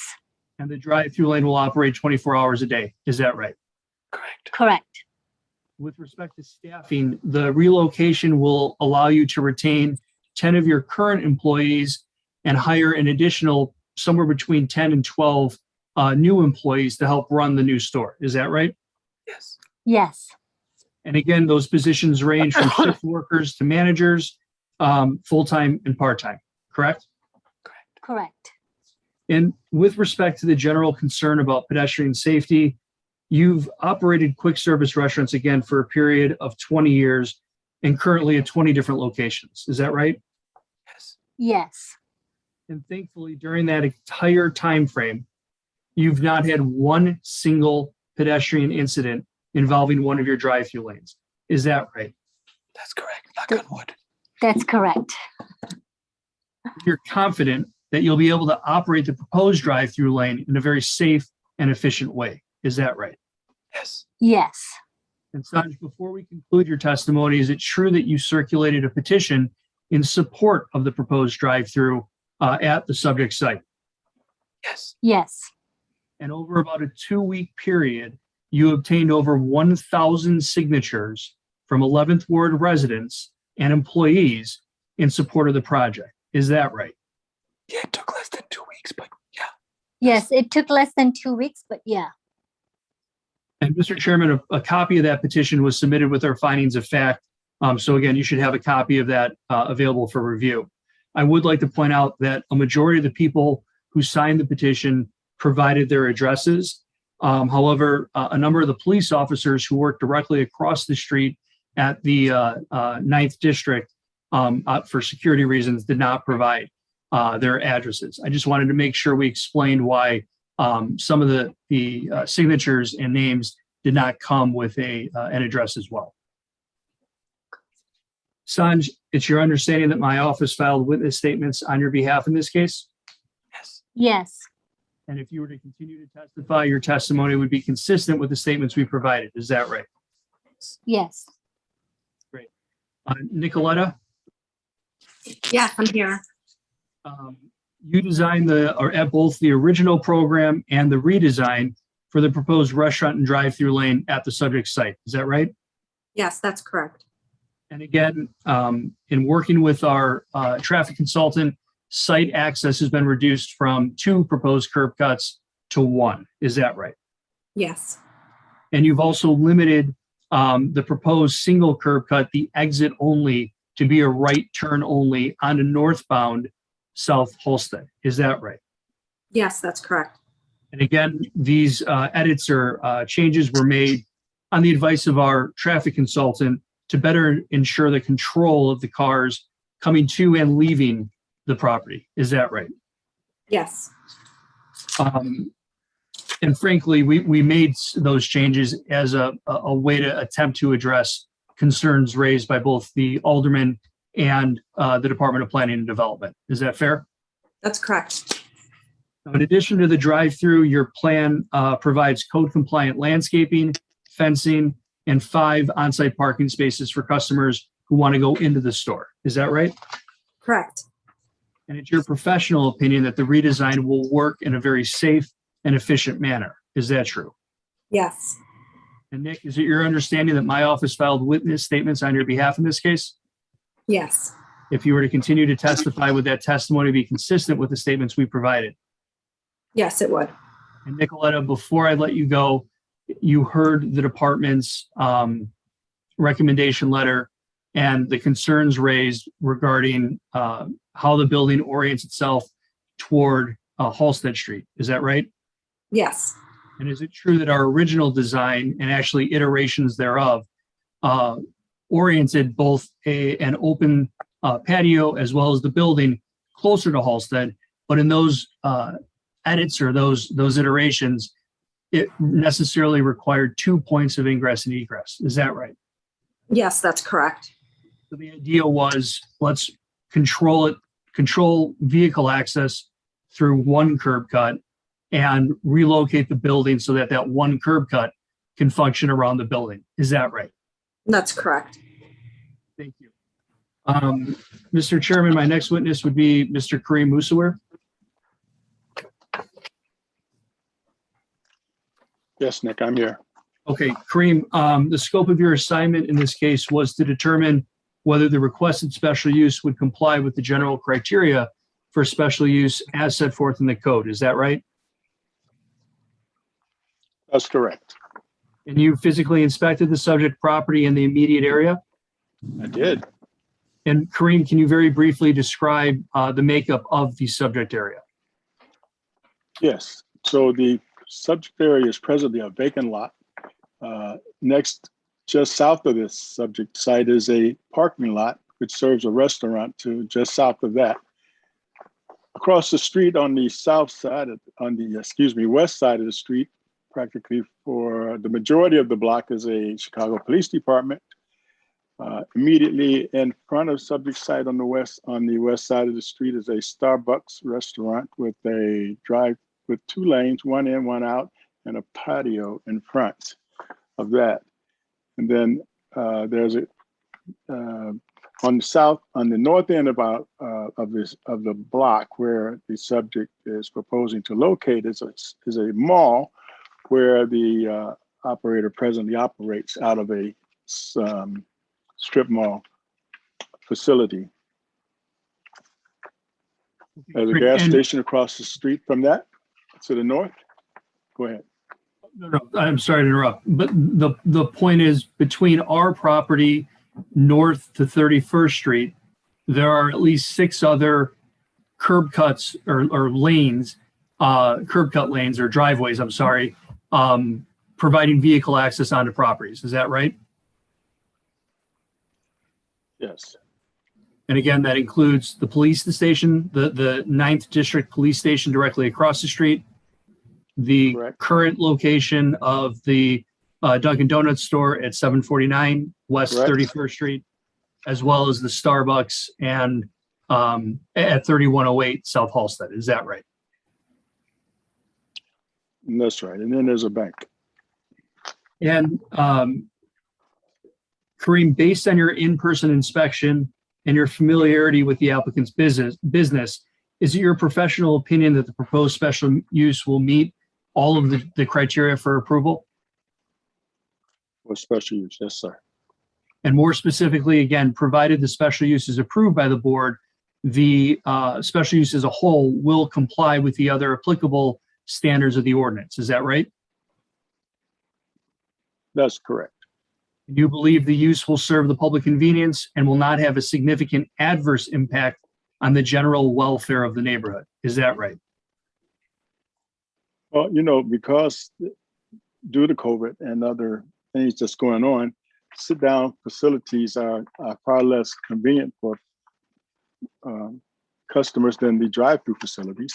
And moving his business to this drive-through lane would give far more convenience for his customers to get the services that they've been getting in the sit-down store. And is it your opinion that the proposed special uses, both site design and operating characteristics, are generally compatible with those of the neighboring retail uses along South Halsted Street? Yes, sir. And that goes specifically to the Starbucks across the street and even the gas station at the intersection Very of similar operation. and as well as the in and out traffic to the gas station located at 31st and Halsted. Yes. So again, in particular, yes, sir. It'll operate in a very similar manner with regular vehicle traffic crossing the onto the South Halsted. Yes, sir. And I have to apologize. I seem to be having some IT issues here, but I hope you're hearing me clearly. Yes, we are. And then lastly, Kareem, in your opinion, has the proposed site plan with, again, only one curb cut, in your opinion, has it been designed to promote pedestrian safety and comfort? Yes, sir. There's plenty of room on the site for safe moving, both with the vehicles as well as the pedestrians who may walk up on the site. And Kareem, you prepared a written zoning analysis report further summarizing your conclusions? I did. And if you were to continue to testify, your testimony would be consistent with the statements we provided. Is that right? That's right. Thank you. And lastly, Mr. Chairman, I'd ask to call Mr. Michael Worthman. Michael, the scope of your assignment in this case was to provide a professional opinion and design direction as the safest option for a proposed drive-through lane at the subject site. Is that right?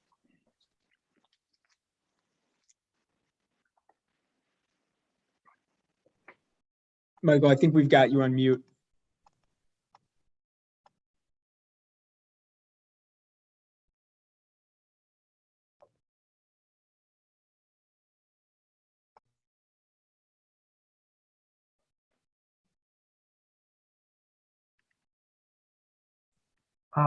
Somehow I think he joined just back in, or somehow he's an attendee. He's being promoted right now. Okay, great.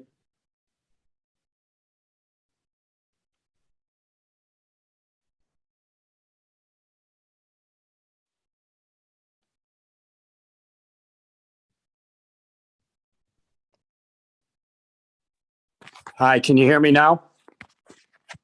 Yes, we can.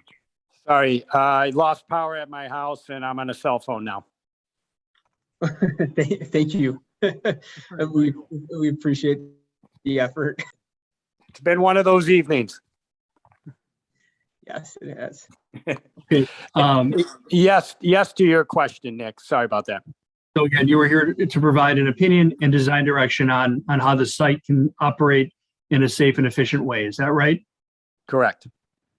And in your professional opinion, the proposed revised site plan with, again, a single curb cut provides the safest and most efficient design for the site. Is that right? Yeah, it provides the single curb cut. We were trying to address some of the concerns of the planning department. We did have 2 one-way curb cuts previously. We have reduced it to 1 to minimize conflicts with pedestrians and the traffic on the roadway system. And so it's your professional opinion based on the redesign that the special use has been designed to promote pedestrian safety and comfort. Yeah, the change in the site plan has provided several features that really enhance the operation of the facility, as well as minimize our impact on the pedestrian way and the traffic flow. This includes the single access drive onto Halsted Street. Second is that outbound movements will be restricted to right turn movements only, no left turn movements out. The site has significant stacking on site. Fourth is that if you have the site plan up, the parking within the site is adjacent to the store. so customers do not have to cross the aisles or the circulation road or through the drive-through lane. And lastly, we are providing pedestrian accommodations. There is a crosswalk provided on the site to allow pedestrians to go from the pedestrian way, the sidewalk to the site. And Michael, with respect to the standard regarding consistent traffic generation, do you believe that the proposed operation would generate an undue amount of new traffic to use the drive-through lane? No, this is a very unique situation in the fact that there's an existing Dunkin' Donuts that we're replacing just to the north. The volume of new traffic generated by this facility will be reduced for several reasons. The first is that we are replacing the existing Dunkin' Donuts, so a large percentage of the traffic that will be generated by this store is already on the roadway system. It's already traveling these streets, these intersections. It's already on the roadway system. Second is the fact that coffee donut shops, they generate about 65 to 70% of the traffic already passing the site. They generate it from that traffic on the roadway system or the street system, what we call pass-by traffic. So it's really not new traffic to the roadway. It's that person who's driving to work, going north on Halsted, makes a right in, gets their coffee and makes a right out and continues on their way. And the last reason the volume of traffic will be reduced is the fact that we're in an urban neighborhood. We have the police station directly across the street. So some of the patrons that will be generated by this facility will be walking to the facility. And Michael, I know that this point is called out in your written report, but South Halsted is a more busy thoroughfare. Is that right? Yes, it is a collector's or arterial street. It carries about 9,500 vehicles a day. Okay. And you did prepare a written traffic report summarizing your findings and conclusions. Is that right? Yes, I did. It's your understanding that a copy of that report has been submitted to the board? Yes, my understanding, yes. And if you were to continue to testify, would your testimony be consistent with the statements and conclusions contained in that report? Correct. Thank you. Mr. Chairman, that actually concludes our applicant's case in chief. If you have any questions for any of our witnesses, we'd be happy to answer those questions. Thanks. Yeah. After this, I'm going to go to Nancy at the Department of Planning and Development. Any questions from the board, though, on anything stated in the case in chief?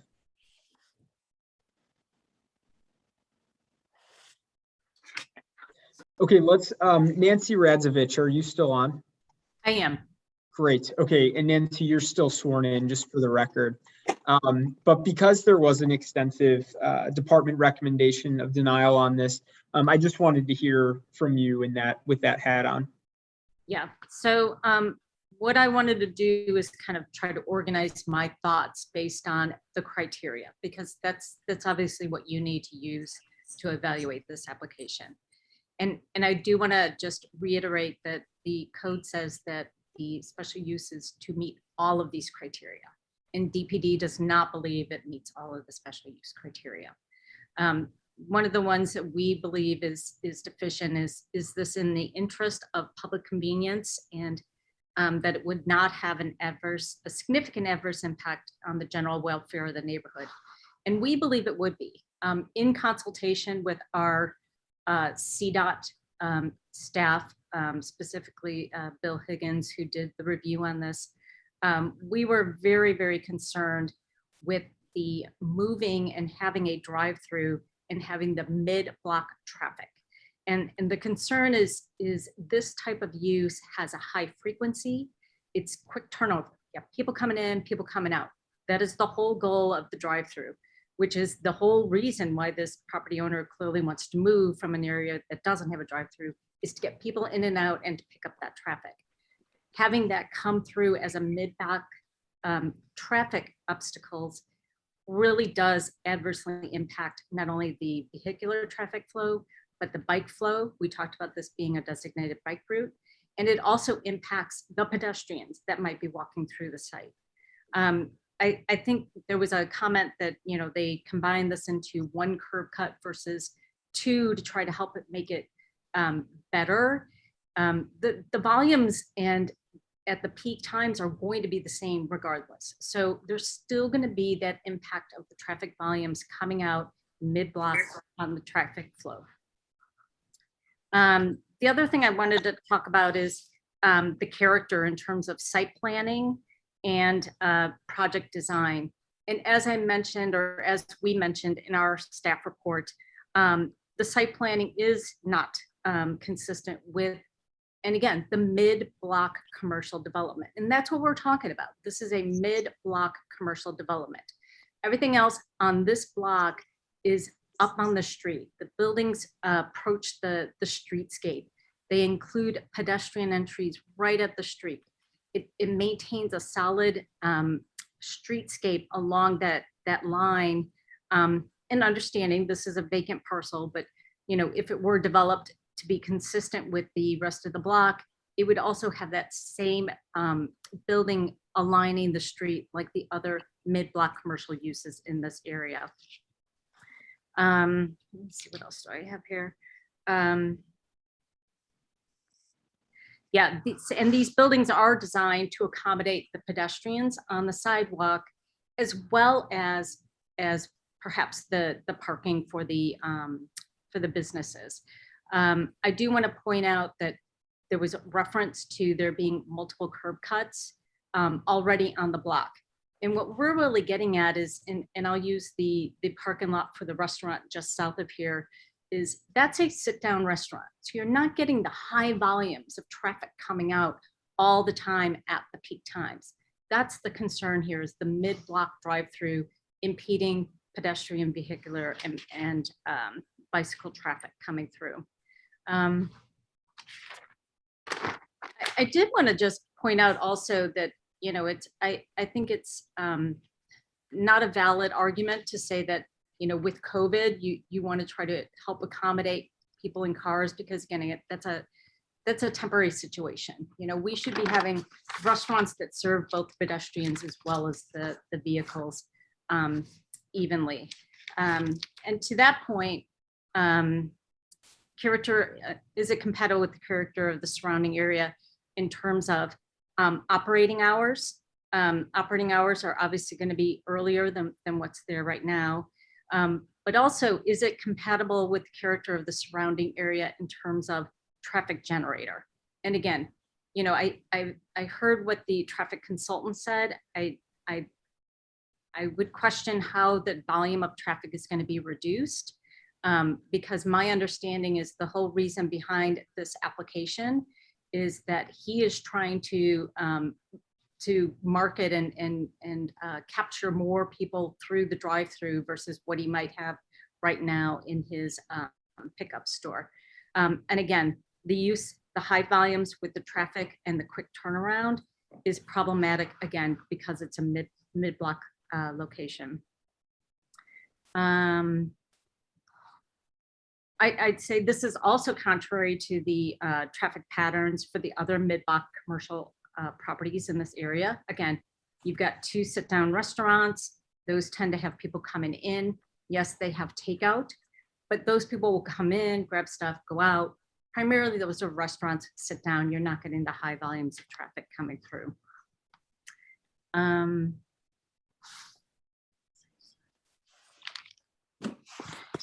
In relation to traffic as well, the other concern that DPD had noted is that there are some internal site conflicts with this layout, where you've got basically the people who might be parking in these parking spaces are being directed towards that exit. And concurrently, you've got the cars coming from the drive-through as well as this bypass lane, all coming at the same point and trying to reach that same exit. That's a concern for us in terms of on-site traffic safety.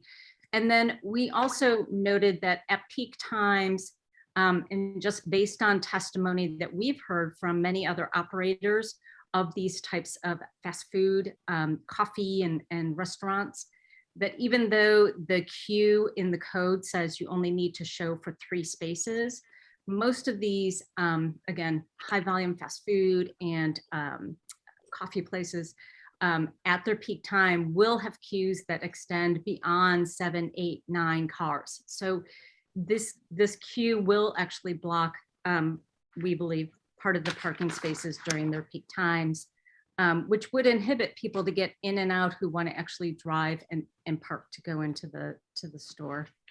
The other concern, as we had noted, is this is not designed to promote pedestrian safety and comfort. And there's a number of areas. First of all, pedestrians have to cross over the entrance to the drive-through lane. So you've got the traffic coming in and going through the drive-through lane. They're also crossing over this exit to this parking area, and they have to cross through that going in and out of the restaurant. That is not safe, and that is not comfortable for a pedestrian. In addition, the outdoor seating area that we all like to encourage for these restaurants, the way it's been designed, it's right next to, and it's basically surrounded by this driveway and parking area. So anyone who might want to sit outside is going to be constantly exposed to car fumes and traffic noise.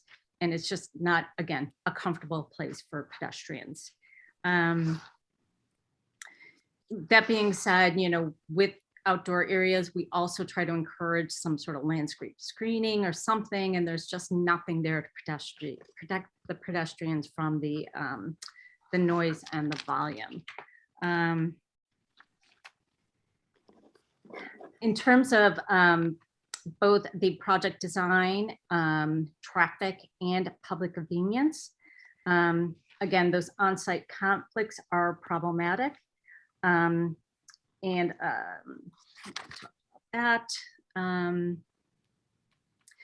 the other thing I wanted to mention is I've had a couple of comments.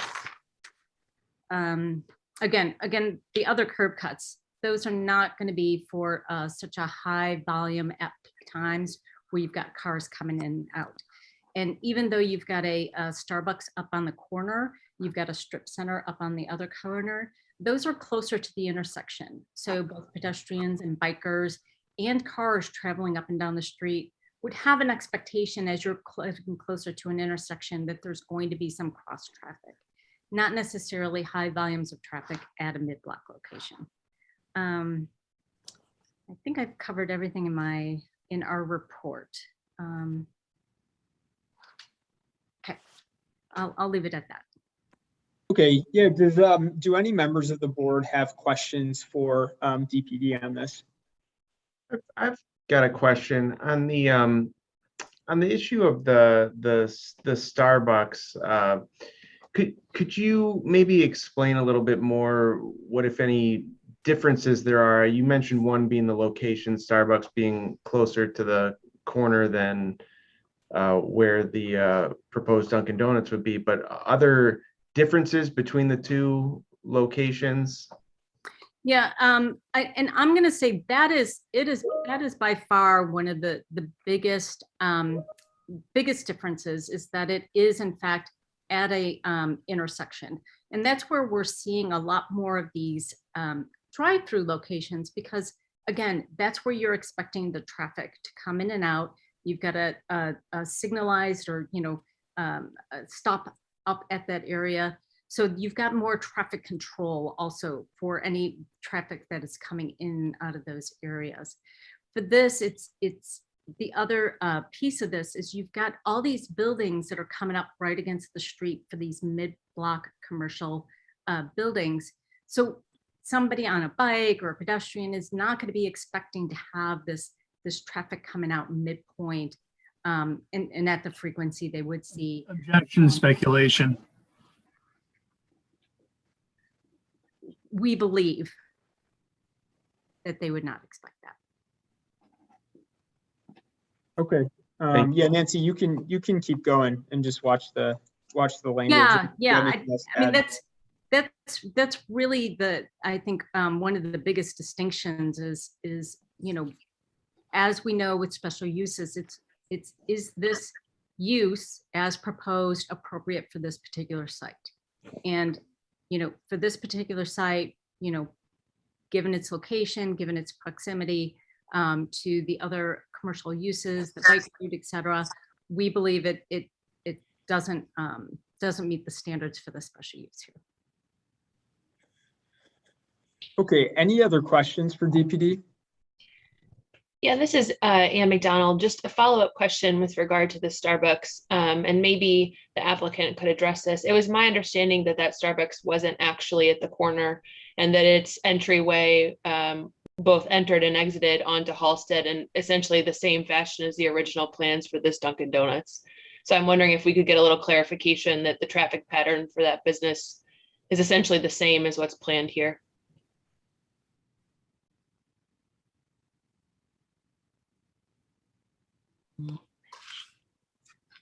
Is it for us to answer? Is it for me to answer, Nick? I'm sorry. I think I witnessed that question should be answered by DPD. Okay. Yeah, so it is closer to the intersection, and I apologize. I had the plan. I don't have it in front of me right now. I can't seem to pull it up. But it is, again, it's closer to the intersection.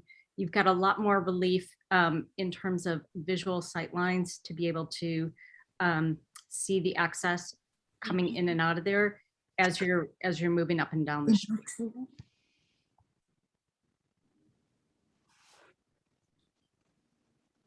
So Nancy, just to make sure I'm following, I apologize. Are you saying that you can't confirm, or that you do agree that that Starbucks both enters and exits onto Halsted? I can't confirm or deny right now because unfortunately I don't have that plan right in front of me. The plan, the copy of the plan that I had previously pulled up, I can't access it. I apologize. I can't access that right now. I can. Chairman, it's Alderman Thompson, if I can. Yeah, do we want to go to that. you, Alderman Thompson? Are you ready? I'm ready, but I was just going to interject to answer. Sure. Go right ahead. You're sworn in. Yep. So I was sworn in earlier, but I don't know if you need to swear me in. You're still sworn. Thank you. Okay. Yes, the Starbucks is at the corner of 31st and Halsted. It's a Starbucks and an AT&T. There's entrance from 31st Street. There's an entrance from Halsted, and then the drive-through egresses onto Halsted. So there are 2 points on 31st and on Halsted to enter into the Starbucks. It's not just on Halsted. Thank you for that. I appreciate it. Okay. Yep. Thanks, Alderman. Okay. Any other questions from the board for DPD, or else I think we will go to the Alderman if that sounds right. All right, Alderman Thompson, I'd love to hear from you now. Thank you, Chairman. Yep. And I switched to my iPad hoping I have better internet connection than the last time, so I hope I don't freeze. I do appreciate the opportunity. We've been working very hard on trying to make Halsted Street a more vibrant retail street in our ward, very conducive for pedestrian-oriented district. We worked hard on that development that was mentioned that's down the street at the Starbucks and the AT&T store. And let me also say that I'm a strong supporter of Sanj and Dunkin' Donuts. I'm a patron of that store. I do enjoy Dunkin' Donuts coffee, and I go to the existing location. And I want him to succeed. However, this location had a lot of concerns, and as outlined by DPD, it is just not the appropriate location for a drive-through. I understand there was a petition. I saw the petition, and that's helpful, of course. But also the petition is from a number of the customers who want to support Sanj, as I do. But I don't think, based on the professionals, and I rely on not what is necessarily the most popular, but rather based on our planning department, our experts, as well as on Bill Higgins and our engineers in CDOT to determine what is and isn't an appropriate location. I would like to see this business succeed, but I defer to our experts in this case. We did not have a community meeting. I know there was a petition. I've been talking with the applicant and their attorneys. And the reason why we didn't have that was I didn't feel comfortable if our professionals at our planning department and our traffic engineers weren't comfortable that this would be a safe and appropriate location, that we should then present that. And so that's why I deferred to the professionals. I know it was mentioned, the Starbucks, as I clarified there's an entrance off of 31st Street as well as Halsted with that additional egress onto Halsted. The gas station that was mentioned down the street, that also has 2 points of access, one from Halsted and one from 31st Street. The shopping center where the existing Dunkin' Donuts has access from Halsted as well as 31st Street. So there's ways that traffic is mitigated and dispersed. I know the traffic engineer mentioned the volume of traffic, that it would be similar to the volume of the business that they currently have, and it wouldn't be an increase. That conflicts with the testimony that they're trying to be competitive by having a drive-through. If they are going to have the similar volume that they currently have, they're already competitive. I'm trying to work with Sans to try to find another location somewhere else in the ward that's more on a corner, more oriented to what the planning department has indicated. And I'll continue to work with him to do that.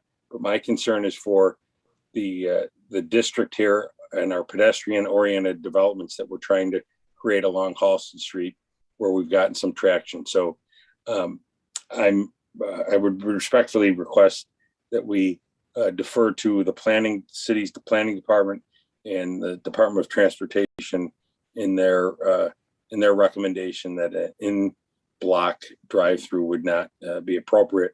And I will continue to work with the operator to try to help find another location if they deem to have a drive-through somewhere else in the ward that we can try to accommodate that need. So I do appreciate your time, and I do appreciate the opportunity to address the board. Thank you, Chairman. Yep, thank you very much, Alderman. And I want to see if there's any questions for the Alderman while he's on.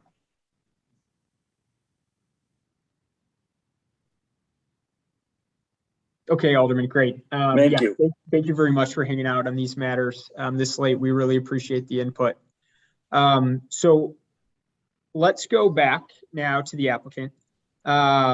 This is your turn to ask questions of Nancy, of DPD, or of Alderman Thompson, and rebut in any way prior to closing out. Okay, so if there's, let me ask a few questions of Nancy first. And then what I'd like to do is make a few statements to clarify some of the comments that were made by DPD and made by the Alderman, and then defer back to Mr. Michael Worthman to address, again, some of the concerns raised by DPD. So Nancy,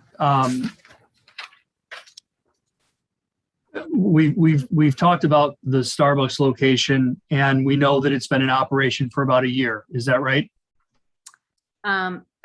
I don't know exactly how long it's been in operation, but from what I understand, that it seems December 28th. December 28th. December 28th. My questions are for Nancy. I'll follow up. So let's, if we can assume that the Starbucks opened on December 28th of 2020, you have almost, was it 9 months of impact to review? Is that right? To review what? Well, its impact on pedestrian safety. Are you aware of any incidents involving that drive-through lane and pedestrian or bicyclists on South Halsted? I'm not aware, but that's not data that I have access to. Okay. And we're not aware, are you aware of, I'm sorry, a significant adverse impact from that drive-through? Again, I don't have that data.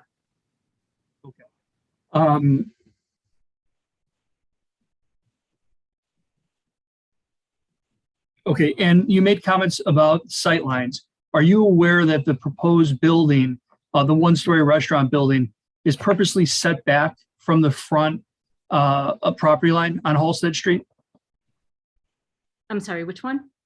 So on the proposed location, 3121 South Halsted, are you aware that the proposed building footprint is set back from the front property line on South Halsted? Yes. And presumably, that would allow for better sight lines for folks walking down the street or riding their bike to potentially see some type of car coming to or from the site. Is that right? I don't know. It depends on how an alternate site would be laid out. It could be If the building were pulled all the absolutely way to as safe to have a drive-through with a building all the way up if it's the right location and it's the right layout. Okay, well, assuming we're going to stick with the facts of this case, if the building were pulled up all the way to the front property line, do you believe that would decrease sight lines? Nick, you're speculating on something that I don't actually have a plan for. I understand, but you also made a number of comments about sight lines, specifically pedestrians and bicyclists on this proposed plan. And I just want to be clear for the record that the building is set back purposely from the front property line to allow better sight lines at the front of the property. Is that at least fair to say? Meaning if the building was pulled all the way up to the front, it would potentially block sight lines. Is that right? Again, it would depend on what the layout looks like. You know, the point being was more of the volume and the frequency of the traffic coming through. Okay, we can move on. You also made comments about the service area. You're aware that the proposed location has a sit-down component as well? Yeah, I believe there's 12 seats. Inside and outside, correct? Yes. And there's also landscape screening at the front of the property, correct? Yeah, that's required by code. Okay. Okay. And then, you know what, if that concludes my question to Ms. Radovic. Chairman, if I can make a few just clarification points, and then I do want to call Mr. Worthman to respond to the statements that were made by DPD. Okay. Got it. I think the most important one was discussing the volume of traffic and the conflict, so to speak, between the testimony. What Mr. Cattell testified to was that since the opening of the Starbucks location with the drive-through, he's lost anywhere between 20 and 30% of his business. That's business he formerly had that's now presumably using another provider to get coffee, donuts, and food. The goal here was to capture back that existing customer base, to be able to provide the same convenience that the Starbucks drive-through clearly has that we currently don't have. So I want to make sure that's clear. This is not about trying to make we want to have a profitable business. It's not about exceeding. It's about capturing back business that we can show improve with our financials existed prior to the Starbucks location. And with that, Mr. Worthman.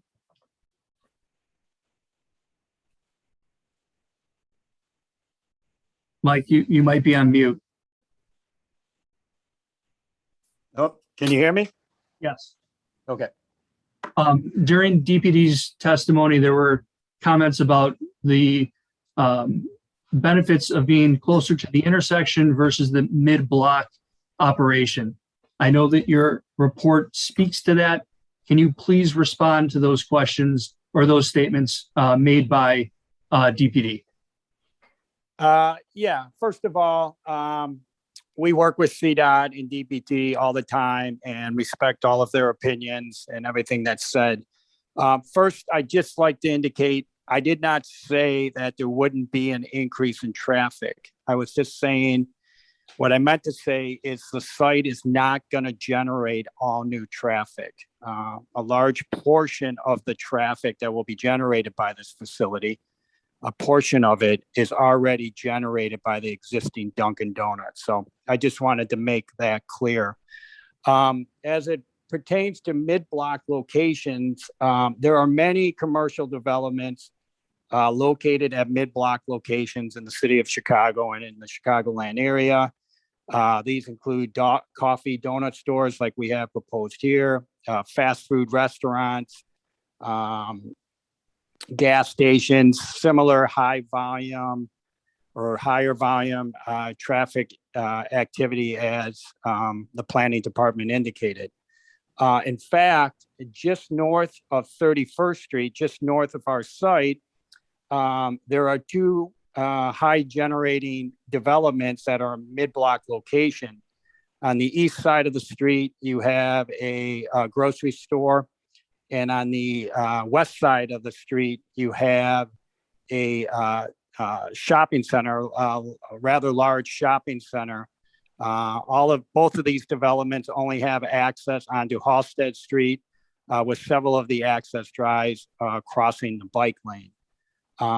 There's pros and cons to mid-block location versus a corner location.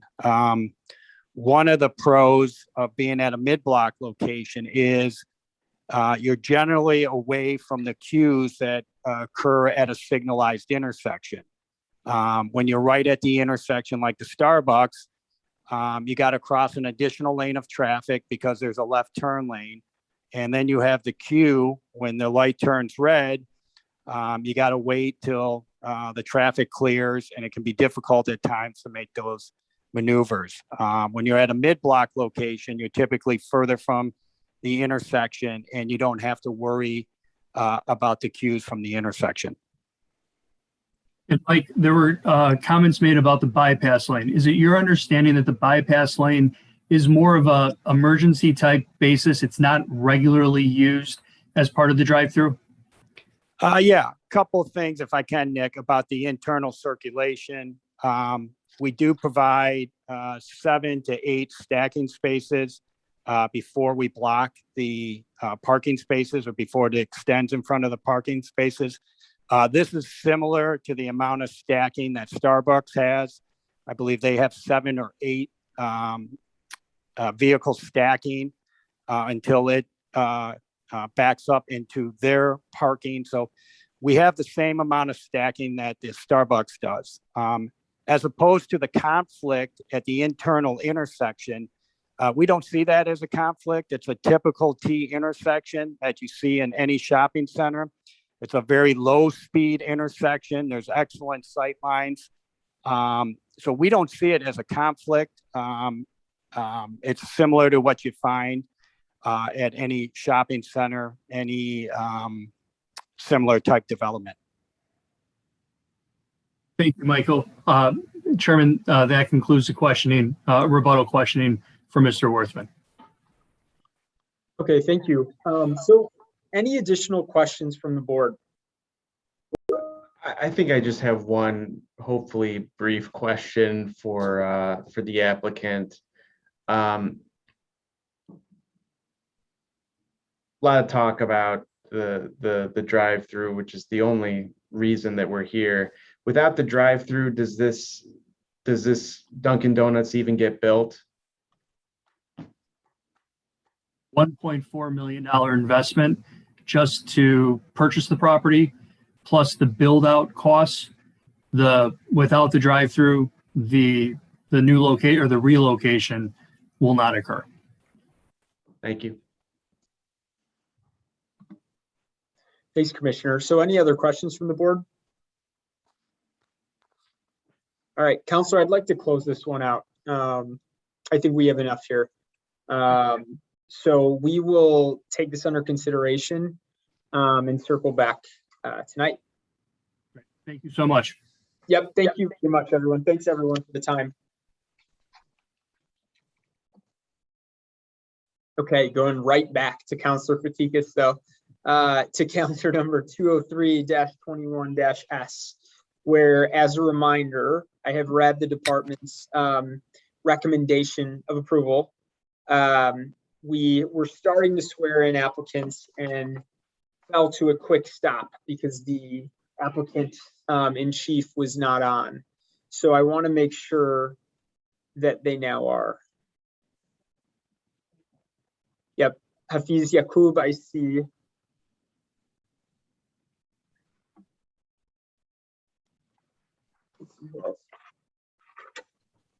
Chairman, we don't have Maqbool Khan. I don't know if he's. He was a substitute witness. We don't need to proceed with Maqbool as long as Ghulam, Hafiz, and Peter Poulos are on. I'm ready to proceed. I see Peter, I see Hafiz. I'm looking for Ghulam. Right at the bottom. Well, on my screen, he's right at the bottom. So he appears to be signed in. Okay.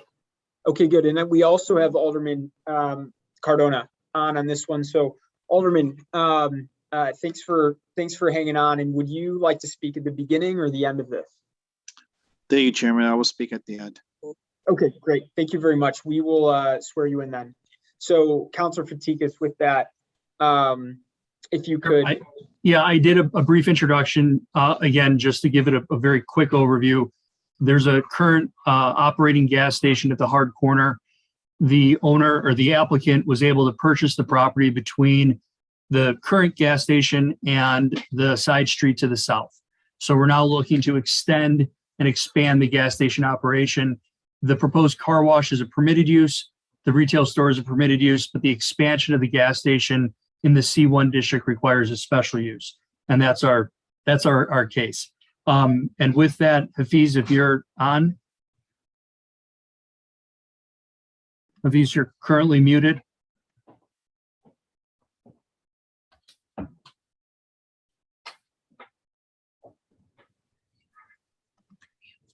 Hafiz, you are the president of the applicant, Cicero Food Mart Incorporated. Is that right?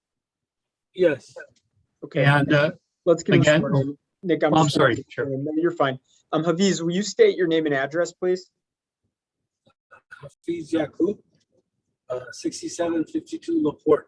My home address or my business address? Either one works for us.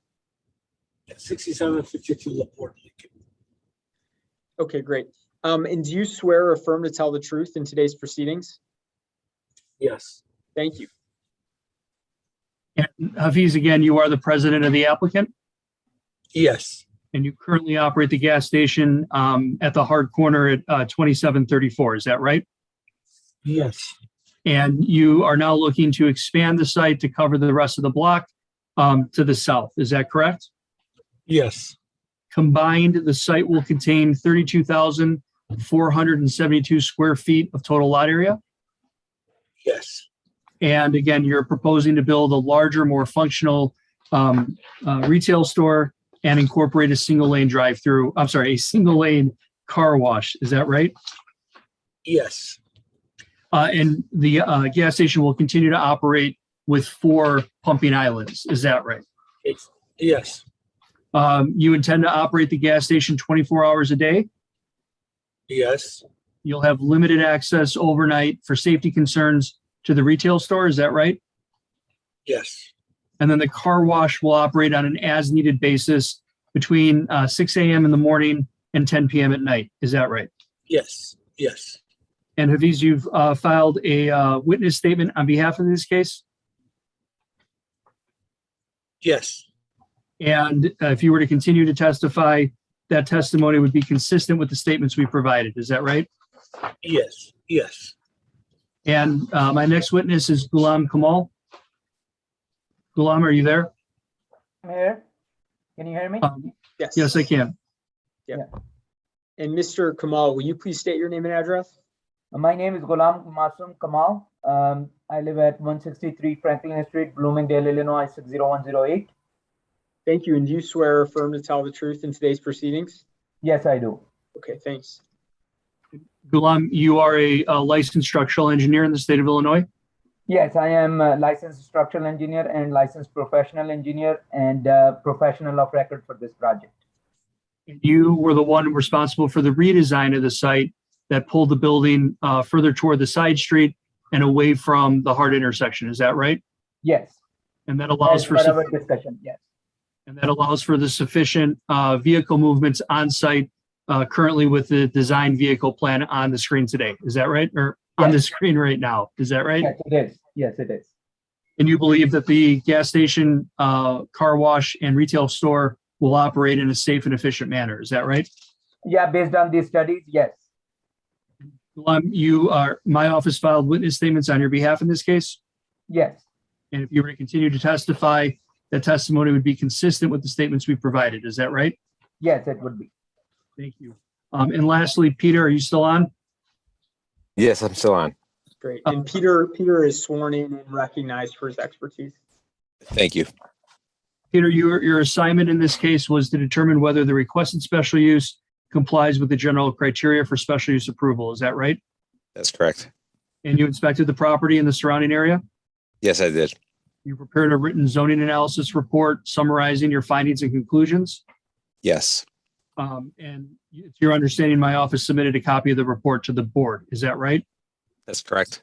With respect to the special use standards, again, generally, you do believe that the proposed special use will meet all of the approval criteria. Is that right? That's correct. And Peter, if you were to continue to testify, would your testimony be consistent with the findings and conclusions contained in your report? Yes, it would. Chairman, that concludes the applicant's case in chief. We'll yield the floor to the alderman. Perfect. And first, let's really quick get any questions from the board. Okay, I'll come back to the board one more time, but Alderman Cardona, can you please let us all know your name and role? Thank you, Chairman. My name is Alderman Felix Cardona Jr., Alderman of the 31st Ward. Thank you. And Alderman, do you swear or affirm to tell the truth in today's proceedings? Yes. Great. Okay, go right ahead and let us know what brings you here. What brings me here is that there's a development that's happening out of the corner of Cicero and Diversey. There's going to be, I strongly feel this is going to be a cornerstone of new development that's going to be changing the face of Cicero Avenue. I support this this kind of design, especially for the corner of the gas station with the car wash, and also it's going to bring opportunities to our community, especially local jobs. And it's something that I've been waiting and looking forward to. I know I need the special use. I approve or I support the special use for this development to go forward. Thank you. Yep, thank you very much, Alderman. Thanks for coming in and also for staying on this late. We always appreciate your input. So any questions from the board for the Alderman?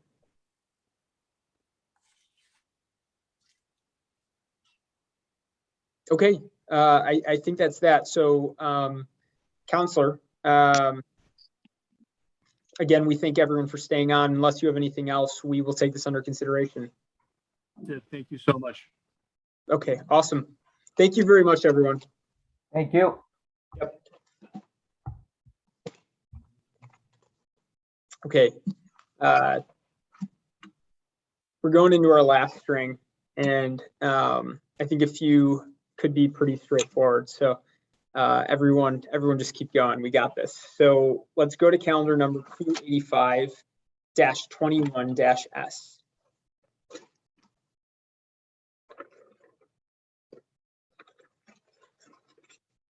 And this is Tiffany Beacom, and I believe she is representing herself pro se. Let's make sure. Yep, we've got Tiffany on. So while she gets settled, I'll have the Department of Planning and Development, so Nancy Radzovich, read the department's recommendation.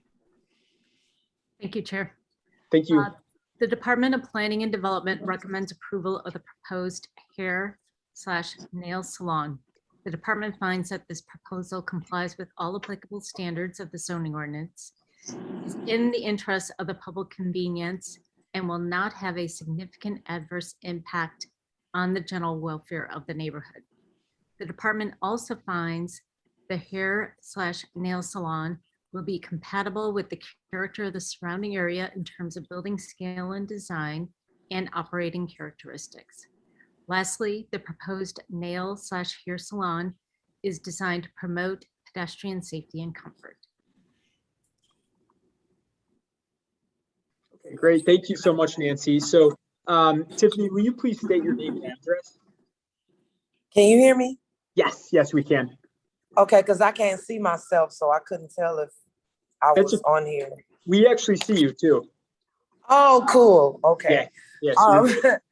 Okay, my name is Tiffany. Wait, let me turn my, see, hold on. Now the camera comes on. There we go. All right. There we go. That's perfect. How y'all doing? My name is Tiffany Bickham, and the address of the salon is 2439 West Lithuanian Plaza Court. Great. Thank you so much, Ms. Bickham. And do you swear or affirm to tell the truth in today's proceedings? I do. Okay. Okay. Thank you so much. So tell us a little bit about what brings you here today. Well, I am opening a beauty spa that's offering hair and nail and skin services in the Inglewood area right here on. And really quick. Well, it's called, Lithuanian Plaza. Hey, Tiffany, can you hear me? Can you hear me okay? You're breaking up, at least for me. I'm not sure if it's for everyone. It looks like everyone else. So maybe if you turn off your video, that sometimes helps the reception. Okay, hold on. Or if you disconnect from Wi-Fi. I'm thinking of all the tricks. How's it now? Yeah, I hear you. I hear you. So we had you up until just starting to tell us about opening up the salon in the Englewood community. Yeah, the salon will be in the Inglewood community offering hair, nails, and skin services. It will be appointment only. I'm gearing I'm gearing this towards the working class people and provide exclusive services that promote relaxation and mental wellness, as well as skincare, as well as beauty and everything. I kind of want to go a little more deeper for the actual wellness of the community itself. Okay, can you tell us a little bit about your experience working with hair and nails? Okay, well, I started actually doing nails when I was a little girl. I was in 8th grade, but I got my license when I was 16 years ago during the grandfather clause that was offered back in the 90s, back in the early 90s. It was like 93, 94. Since then, I've worked in several salons on the West Side. This is my 3rd salon attempt. I had a salon on Western and Hirsch called Exotic Nails, where I employed a good 7 girls straight from nail school and things and I offered training for them. So life happens. Things happen.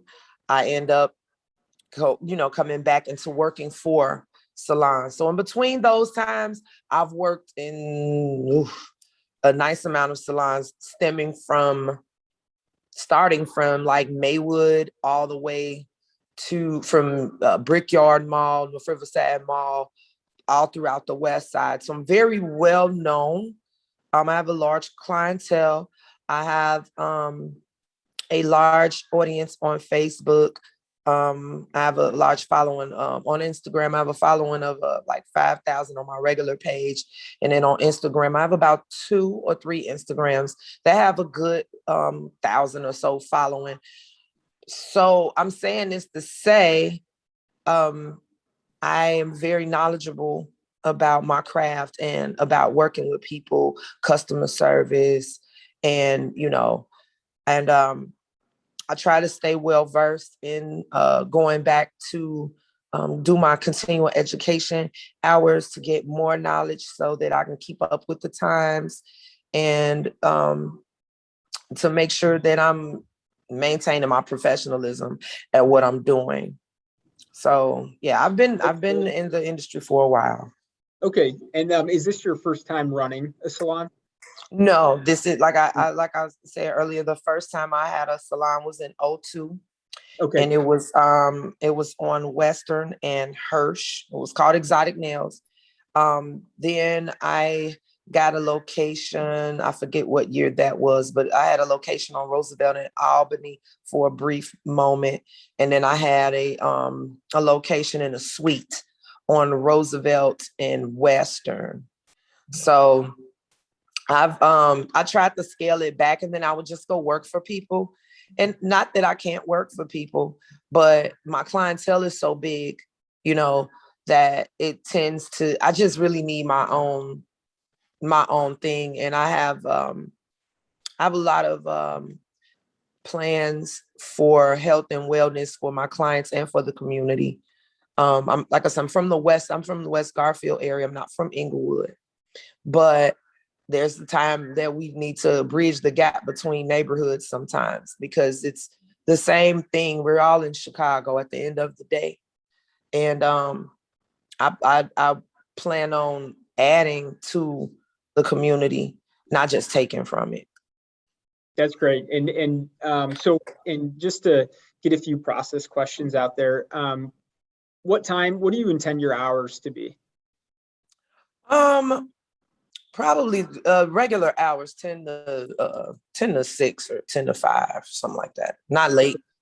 Can we say no later than 6? Does that sound right? Yeah, no later than 6. Okay, how about the weekends? Are you planning on being open on the weekends? On Saturday, but not Sundays. Okay. Yeah, Saturdays in the morning, 9 to 5 or something like that. Okay, great. All right, any questions from the board for Ms. Bickham?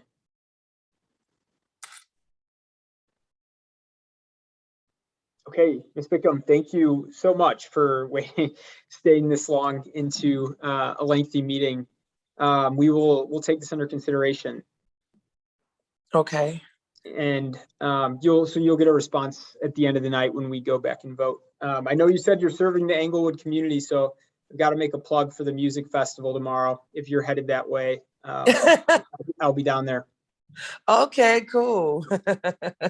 so great. And thanks for coming. So do I just, are you all gonna call, or should I just stay on this? You can stay and watch.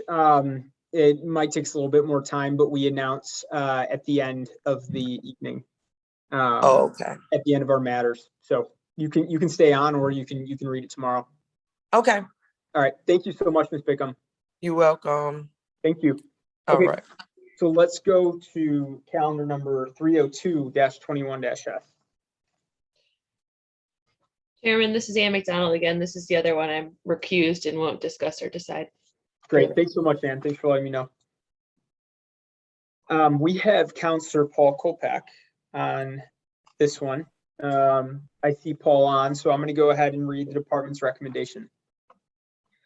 The Department of Planning and Development recommends approval to establish a drive-through facility to serve an existing bank that is being increased to accommodate proposed parking, provided that the special use is issued solely to the applicant, Lakeside Bank, an Illinois banking corporation, and the development is consistent with the design and layout of the plans and drawings dated July 20th, 2021, prepared by Papa George Hames Partners. Good evening, Mr. Chairman. Evening, Counselor. My name is Paul Kolpak with offices at 6767 North Milwaukee Avenue. I represent the applicant Lakeside Bank. As you mentioned, we are requesting a special use to establish a drive-through facility to serve the existing bank that is being increased to accommodate proposed parking. As you mentioned, we're asking to approve the special use by reconfiguring the existing parking lot to increase the area from the current 16,050 feet to that of 19,950 feet to provide an additional 6 off-street parking spaces. The proposed expanded site will not increase the current building area of 13,835 feet. And it will not increase the number of drive-through lanes as authorized by the previous special use, which was approved on May 21st, 2004. I have three witnesses today. I have Mr. Daniel Wells, the Executive Vice President, Chief Operating Officer of Lakeside Bank, our architect, Mr. Donald Mouch, and our land planner, Mr. Paul Woznicki. And I would ask if you would swear them in. Yep, let's get them sworn on, and then Counselor, I'll just ask, since there's no objection here, we do a fast version. You know, I know you've waited all this time to be on, but okay. So, sorry, you don't have Paul Woznicki. Okay. Paul is here. Paul Woznicki's here in my office. Perfect. Okay. Friday night teamwork. So let's get Daniel Wells on. Daniel, will you please state your name and address? Daniel Wells, 251 Indiana Street in Elmhurst. Great. And do you swear or affirm to tell the truth in today's proceedings? Yes, I do. Thank you. Okay. Stephen Rezabek, are you on? Mr. Rezabek, unfortunately, is not here. In his place is Mr. Donald Mouch. Mr. Mouch is an associate at Papa George and Hames and has worked with Mr. Rezabek on this site. I don't think there's going to be any questions of him because the building is not going to change one iota. Great. Okay. So Mr. Donald Mouch, will you please state your name and address? Yeah, Donald Mouch. Address is 2138 South Indiana in Chicago, Illinois. And do you swear or affirm to tell the truth in today's proceedings? Yes. Great. Thank you. And finally, Paul Woznicki, will you state your name and address? Paul Woznicki, business address 221 North LaSalle, Suite 3800, Chicago, Illinois. Thank you. And do you swear or affirm to tell the truth in today's proceedings? I do, sir. Great. And we acknowledge your expertise. So with that, Counselor, go right ahead. Mr. Wells, you are the Chief Operating Officer and Executive Vice President for Lakeside Bank, is that correct? Yes, it is. And you've operated, Lakeside Bank has been on this property since 2005 with the drive-through, is that correct? That is correct. And you decided to purchase the adjacent lot, which is approximately 3,900 feet, in order to provide more parking for not only your employees, but also for potential customers. Is that correct? That is correct. And would you kindly tell us your hours of operation? Monday through Friday, it's 8 a.m. till 5 p.m. On Saturday, it is 9 a.m. till 1 p.m. And approximately how many employees do you maintain at this facility? Around 12. Mr. Wells, we presented a affidavit. If you were called on to testify further, you testify in substantially in compliance with that affidavit. Is that correct? That's correct. I have no further questions. Mr. Chairman. Yep. Paul, are you going to get either of the other witnesses on? Because we'll take. The only one I'll have is Mr. Woznicki. We could do that really quickly. Yeah, let's do that right now. Okay. Mr. Woznicki, would you kindly state your name? Paul Woznicki. Mr. Chairman, I would ask that Mr. Woznicki be acknowledged as qualified to testify for this proceeding as an expert. He's acknowledged as an expert. Absolutely. Thank you. Mr. Woznicki, what was the scope of your assignment in this case? I was hired to evaluate whether the granting of the requested special use will comply with the general criteria as set forth in special use section 17130905A of the Chicago zoning ordinance. And you visited the site, is that correct? On numerous occasions. And other sites in the area, is that correct? Correct.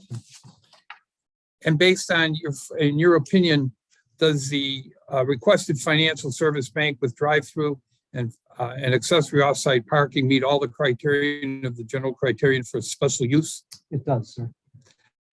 And if the board would grant the special use, in your opinion, does it provide for the public convenience and will it not have an adverse impact on the welfare of the neighborhood or community? Is that correct? It should have no impact. And in fact, the benefit will be the addition of 6 off-street parking spaces and the benefit to the city this property will then be brought into 100% compliance with the new zoning ordinance, which requires today 20 parking spaces. The previous use, there are only 15 on site. Correct. Is the requested use compatible with the character of the surrounding area? Is that correct? Of course it is. The existing, yeah. Yes or no? Mr. Yes. Woznicki? Is the project designed to promote pedestrian safety and comfort? Is that It correct? complies with all the requirements of the zoning ordinance as it relates to access, queuing, and things of that nature. Mr. Woznicki, we submitted a proposed findings of fact as well as your report. And if you're called on to testify further, you testify in substantial compliance with those documents. Is that correct? Yes, I'll be more than happy to. We don't want you to. I have no further questions, Mr. Woznicki. Okay, thanks, Counselor. Any questions from the board?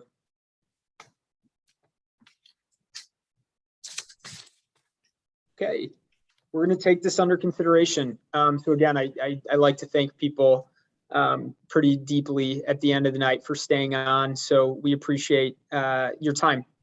Thank you very much for everything. Everybody be well, be safe. Yep, you too. Bye. Okay, let's go to calendar number 308-21-S, and this is at 2408 West 111th Street.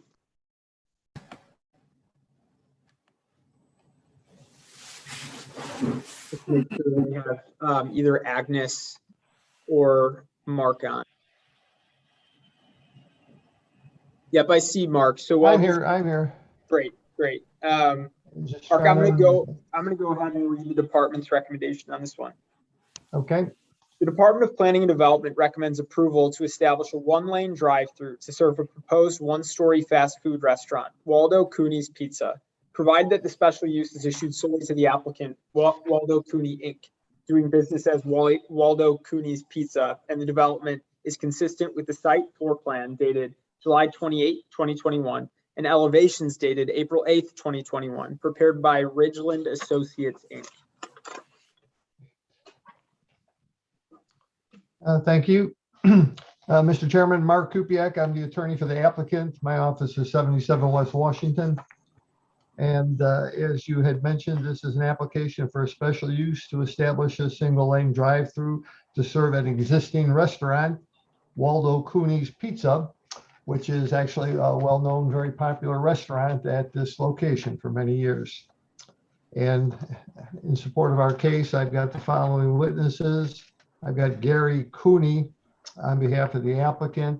I've got Zenon Kurdziel of Ridgeland Associates, the project architect, Joe Ryan, MAI appraiser, and we may or may not have Greg Cooney on the call also on behalf of the applicant.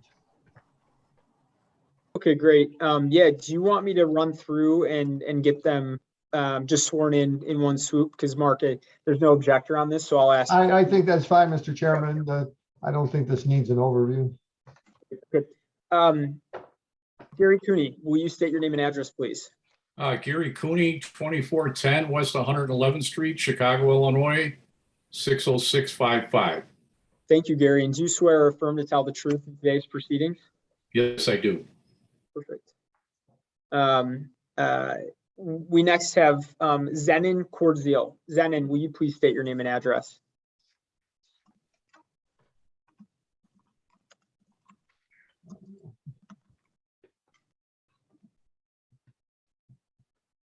Let's see, do we have Zenon? Yes, we do. Zenon, you might just be muted.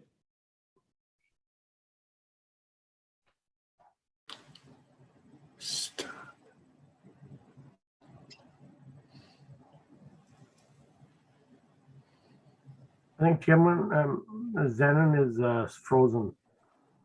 Okay. Okay, let's go to Joe Ryan has been sworn in and acknowledged for his expertise.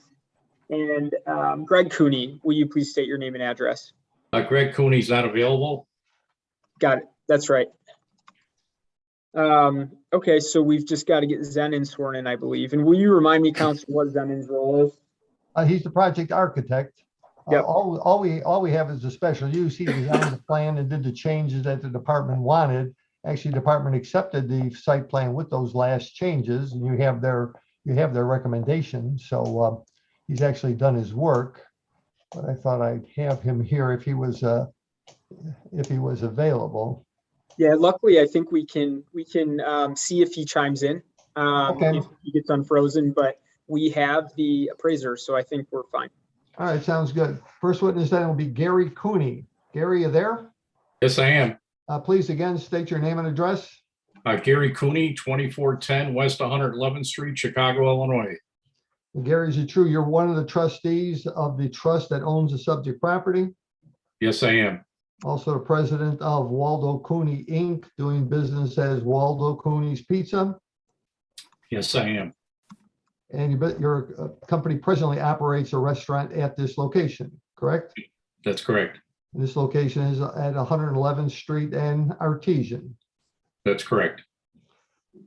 And we're looking for a drive-through to serve the existing building. Is that correct? Yes, we are.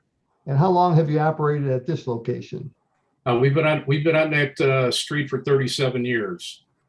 And how long have you been in the restaurant business? 40 years. Okay, and you've had some other locations during that time? Yes, we do.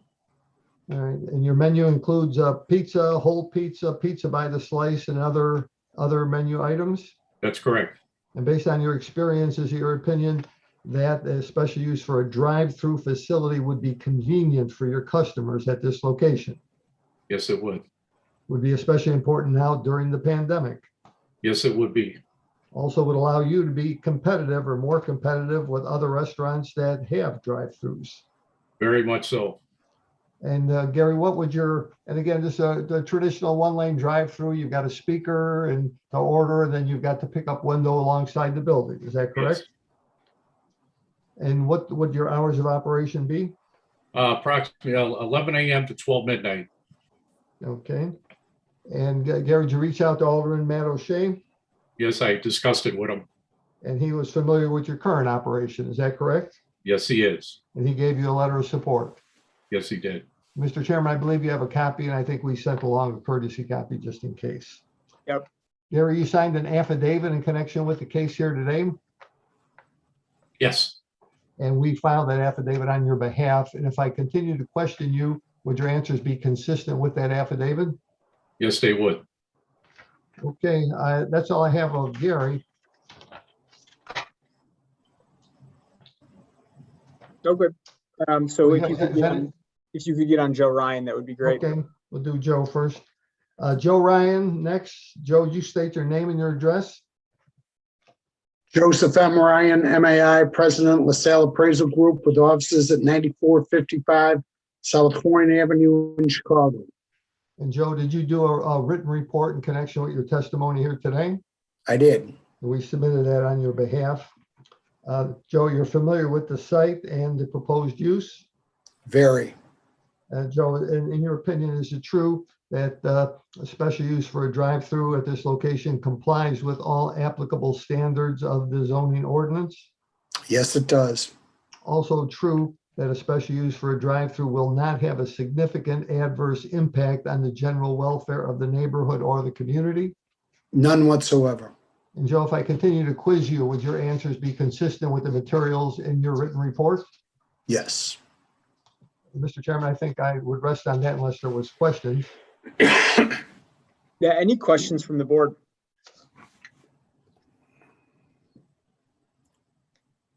Okay, we'll take this under consideration. Mr. Chairman, one thing without Zenon, I appreciate thank you to the department. Thank you for the recommendation. And my only question was, we did revise the plan once or twice in response to their comments. So you mentioned the plan 7/28 to 21. I just want to make sure that was the last plan that we had submitted. And I guess I'll rely on Nancy. Second. There was one final change with respect to clarifying the position of the speaker, and I just wanted to make sure that. Yeah, give me a second, Mark. I gotta find it.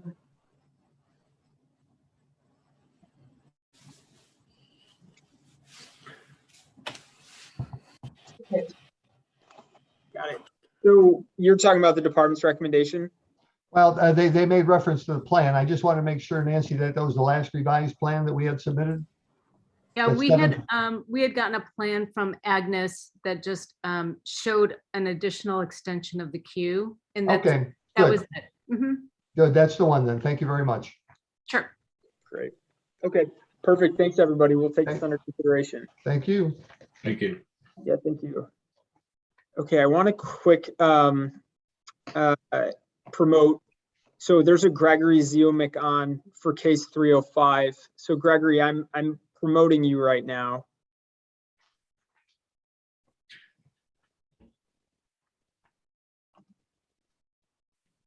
So you have permission to talk. So let us know if you can unmute.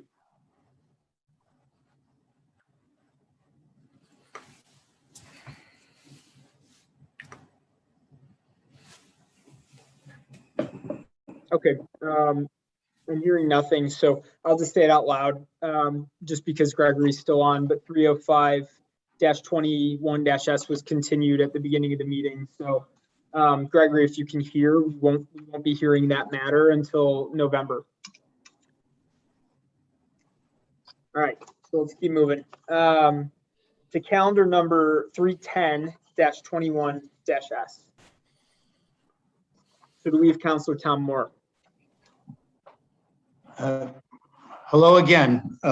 Thank you for your service hanging in there all these late hours. Thanks, Tom. Okay, so I'm going to go ahead and read the department's recommendation on this. And give me 1 second. I'm just making sure I have the right one.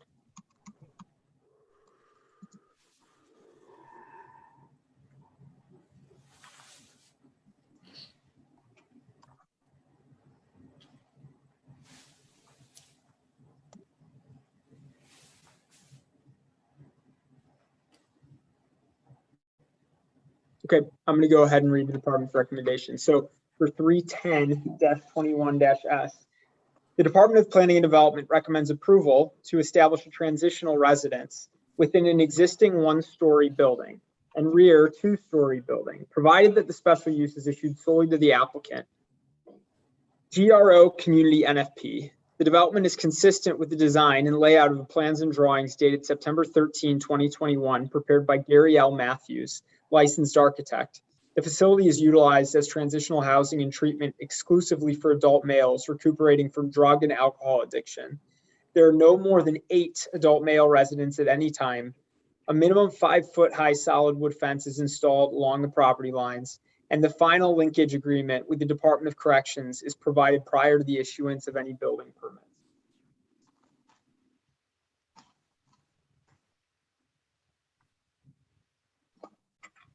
Okay, Counselor, you can take it from here. Thank you, Mr. Chairman.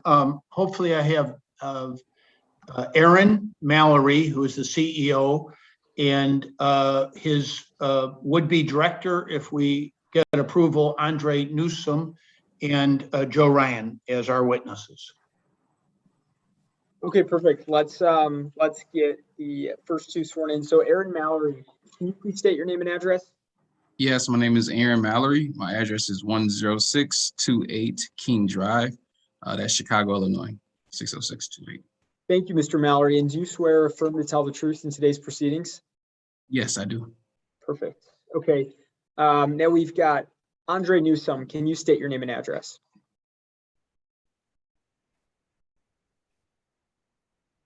Let's see if we've got Andre.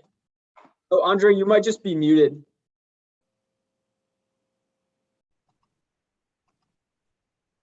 Okay. All right. My name is Andre Newsom. My address is 145 White Oaks Road in Matheson, Illinois. Thank you, Mr. Newsom. And do you swear or affirm to tell the truth in today's proceedings? Yes, I do. Perfect. Okay. And we have Joe Ryan on, but he's been sworn. He continues to be sworn in, and we've acknowledged his expertise. Thank you, Chairman. And real quick, Counselor, I want to just make sure that we do not have anyone on from the Alderman's office.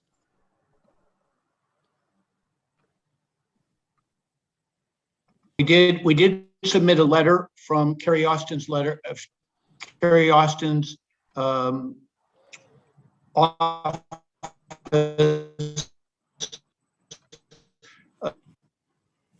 supporting the request. Hey, Counselor, real quick. I'm just confirming it's not only on my end, but you're breaking up a bit. So maybe if you could try just turning off your camera. Okay, let's see, how do I do that? I'm not sure how to do that. I got it, Attorney Moore. Oh, here. Okay, thank you. So am I more stable now? Yeah, we can hear you. Yeah, so if you could start that over, that would be helpful.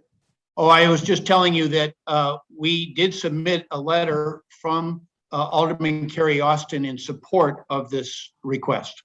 Okay, yep, that's right. So it doesn't appear like anyone from her office is on to support, so we'll treat the letter as evidence. So you can go right ahead, Counselor. Thank you. Mr. Chairman, would you mind swearing Mr. Mallory and Mr. Newsom? Yeah, so I did that. Oh, I'm sorry. Okay, so Aaron, will you tell the board who you are and what your position is and what your organization is? Yes, my name is Aaron Mallory. I am the founder and CEO of Grow Community. We are a community mental health center located within the Roseland community of Chicago. We specialize in providing clinical support and counseling to boys and men within the area. One of our specialties and one of our, I would say, our niches is that we provide male clinicians to be able to address the needs of men within our community. Okay, and thus far, how long has your organization been functioning? We've been functioning since 2012. And what has been your primary mission up until now? Molding boys, repairing men, and addressing the needs of the community. Okay, and you have a number of linking agreements with a variety of social service agencies, is that right? That's correct, we do. For instance? One of our biggest ones is Heart Grove Hospital, and they are a referral source. Intervision Housing is another linkage agreement that we have, but we also have linkage agreements and collaborations with different schools within the Roseland community, other social service agencies within the community as well. Okay, and you have discussed with the supervisors at IDOC having a linkage agreement whereby you would take up to 8 transitioning former incarcerated people to ease them back into the community. Is that right? That is correct, yes. But the linkage agreement is contingent on getting a city license and a city special use so that you can get the city license. Is that right? That's correct, yes. And in the past, you had tried to do this in the same ward. And at that point, the alderman had opposed it. But this time you went to the alderman first when you identified this property as available. And the alderman told you to proceed and see how it went and how the community reacted. Is that right? That's correct, yes. And after filing the case and talking to the neighbors and talking to the alderman has issued a letter of support. Is that right? That's correct, yes. And what would be the mission of this house were the board to grant the special use? Yeah, to restore men that are coming home from prison or men within the community that have particular challenges, issues, and to really just help them restore and address maladaptive behaviors or maladaptive thoughts that have kind of transpired in their engagement, presenting antisocial behaviors or behaviors that have not been conducive to our society. I would also like to note that, you know, when we think about the men that are incarcerated within our society has kind of thought that incarceration is the answer. And unfortunately, we think about the recidivism rates, particularly within the African-American community for our men, it's pretty high, which is men returning back to prison. And so our goal is to really provide intensive treatment and to really give them the skills they need to succeed within the community and beyond. So what kind of training or counseling would you have at the facility? Yeah, so we'll be providing intensive cognitive behavioral therapy. Cognitive behavioral therapy is an intervention to address the thinking patterns and behaviors that kind of result into challenges. We'll also be providing intensive workforce development skills. And so at our headquarters, which is also in Roseland, we'll have screen printing factory downstairs where we'll be able to teach them manufacturing skills, teach them the approach of work ethic, and really just preparing them so that when they transition out, they can have a sustainable employment, but also be able to retain an employment with the skills they've learned. And what kind of rules do you have? What kind of, how do you prevent drug or alcohol use or other aberrant activities at the house itself? Yeah, so we'll have a strict policy, and so our director has extensive experience working with this population. So there'll be, drug testing. There will be a curfew in which the men will need to be home. And I think the other part of it too is just making sure that they're busy and there's no idle time. So, from the time they wake up to the end of the day, they'll be very active and busy so that we can minimize any distractions or anything that would impede on their ability to succeed. And if you have someone who won't follow the program, violates the rules, what do you do? Yeah, unfortunately, they would be removed from the program. It'd be no gray, black and white. We'll be very upfront about our expectations, about our rules. And unfortunately, if somebody does not meet that, then, they would be withdrawn from the program. And actually, you have each person sign a contract with you where they acknowledge all of those rules before they come in. Is that right? Yes, that's correct. Yes, sir. And actually, I'm very sorry, I missed this. Will you tell the board a little bit about yourself and your own qualifications? Yes, I'm a social worker. I obtained my master's from the University of Chicago. I am also a licensed clinical social worker. I've been in the field working with men and boys for the last 10 years, as a clinician for the last 6 years. Okay. And we continued this case 2 months ago, I believe, because at that time, the planning department had several critiques of our plan, particularly about the physical condition of the property.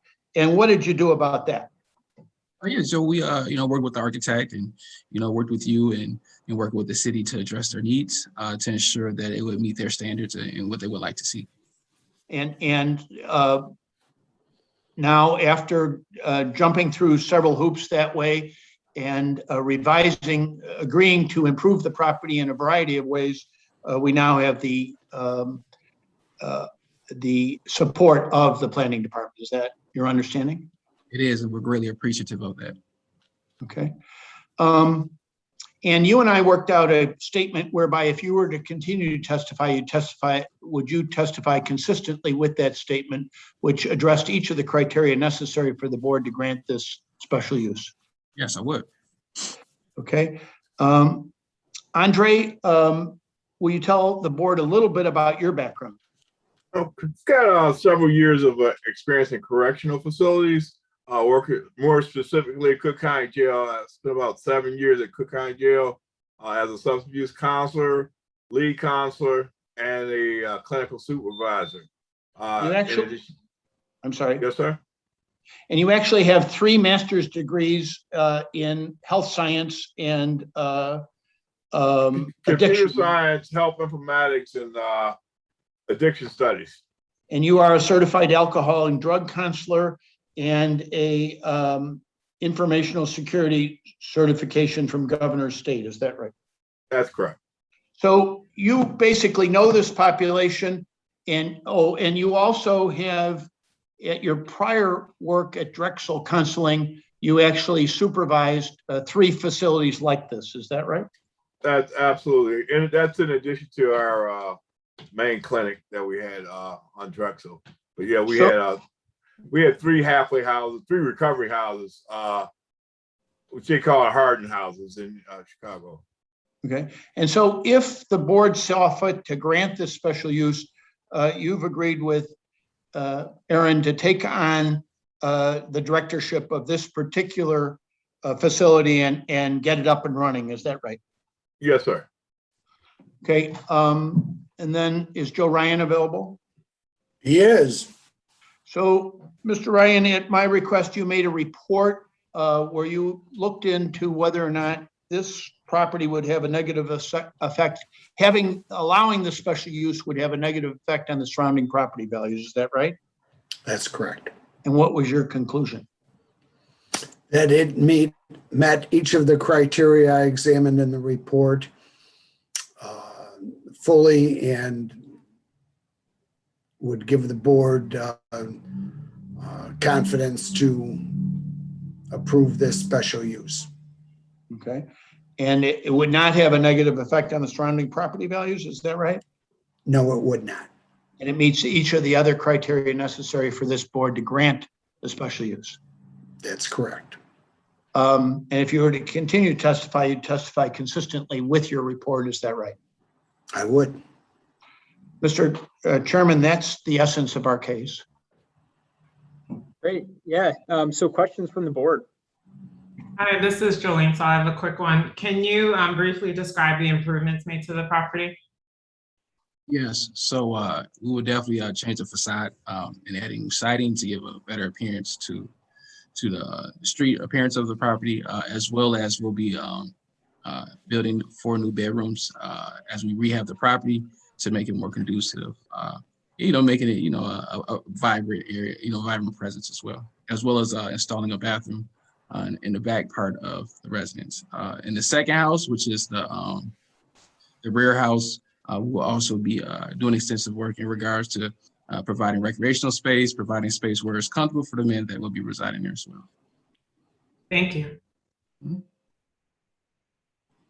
Any more questions from the board?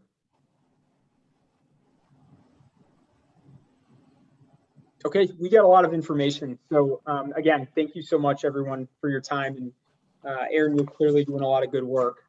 So keep it up. We have one more matter, and then we'll be back on voting.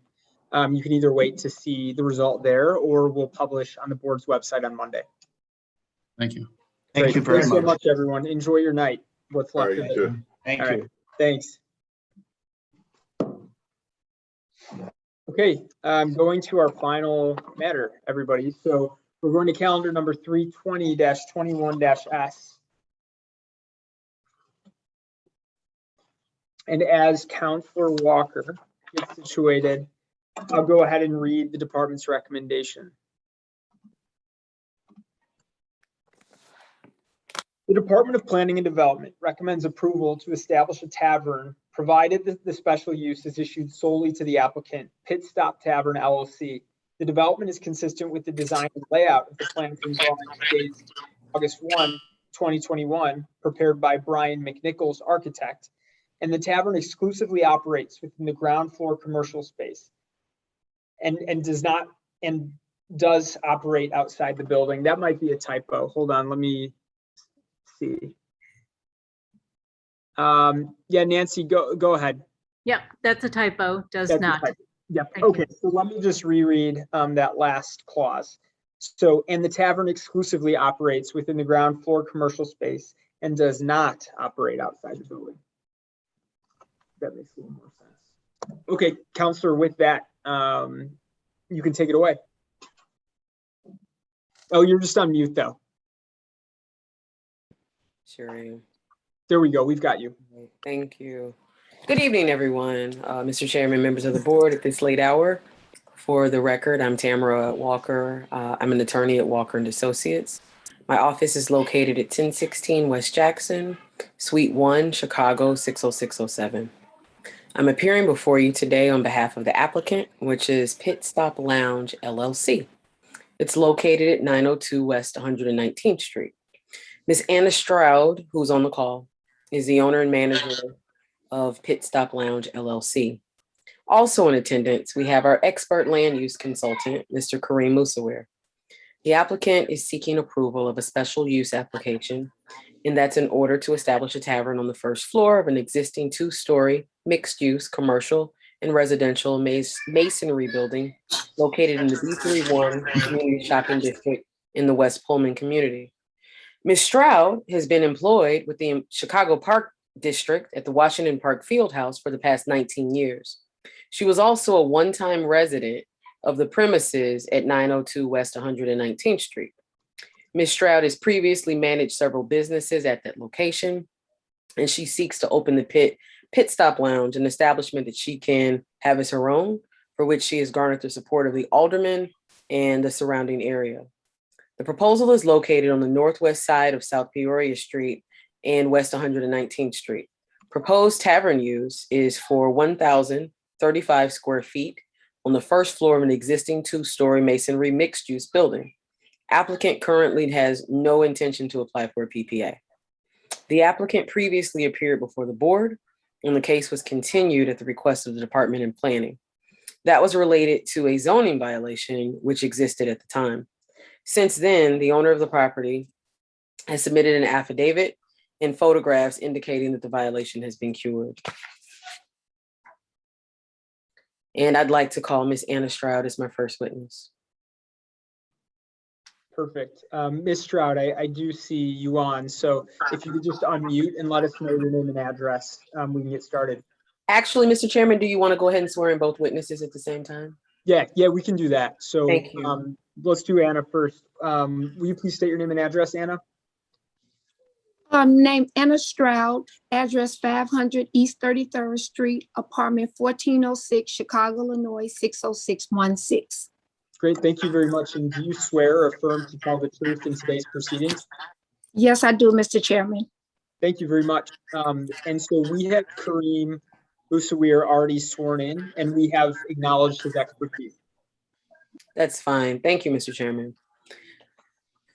So, Ms. Stroud, you've already stated your name and address. So let's get straight into the matter that brings us here. You're the manager of the applicant Pit Stop Lounge, LLC, is that correct? Yes. Right. And how are you familiar with the property located where you want to open the business, which is 902 West 119th Street? Yes, I was a resident back July 16, 2005. And from there, it was 2-unit building.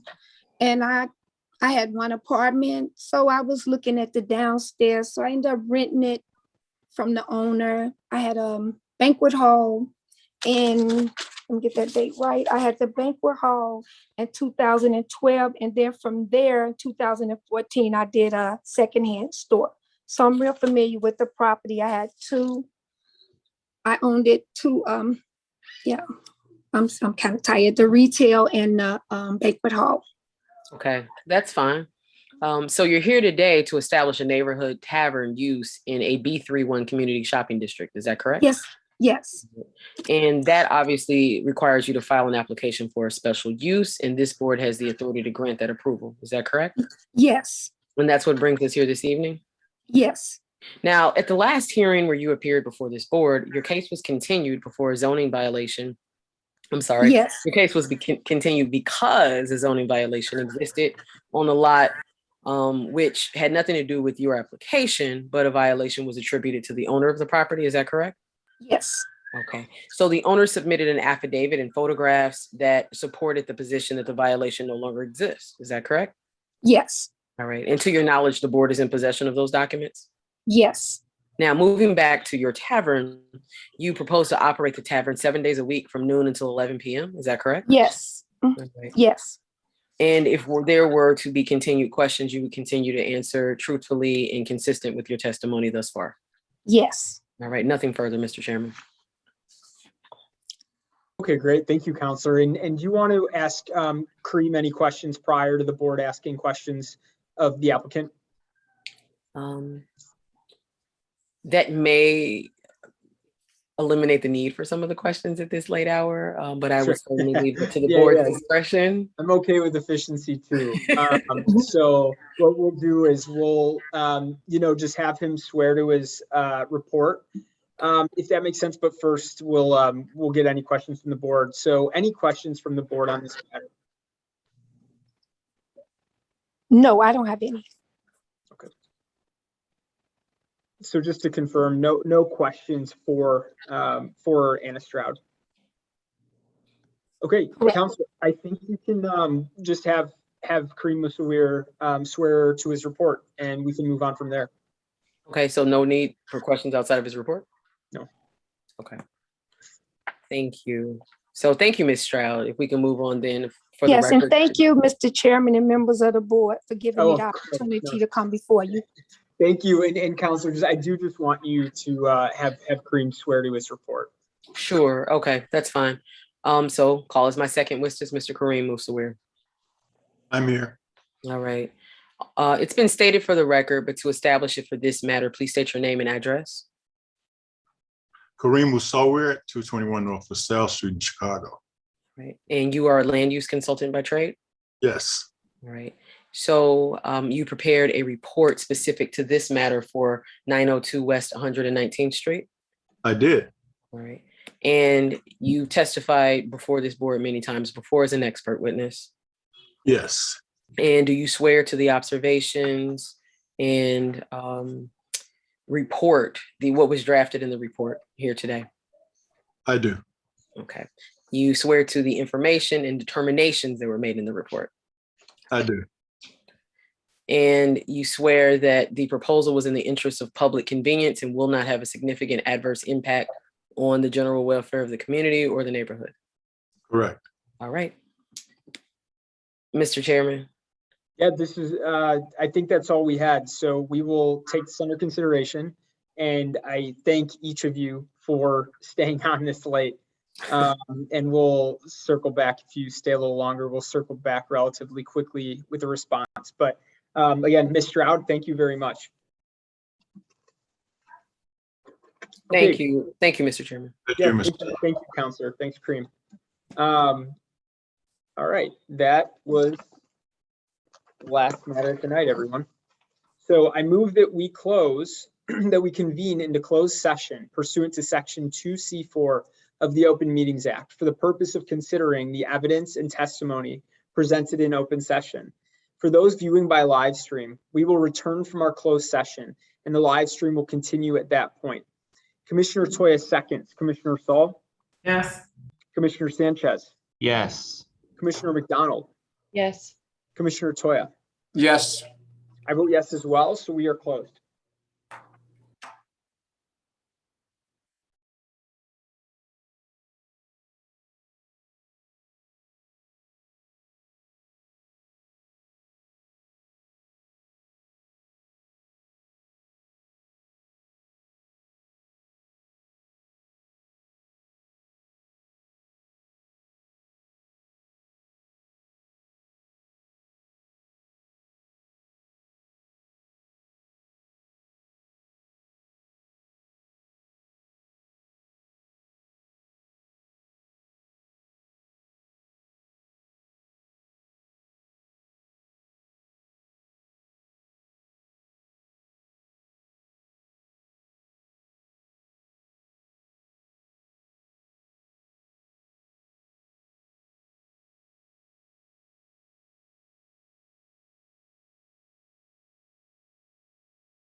Yep, okay.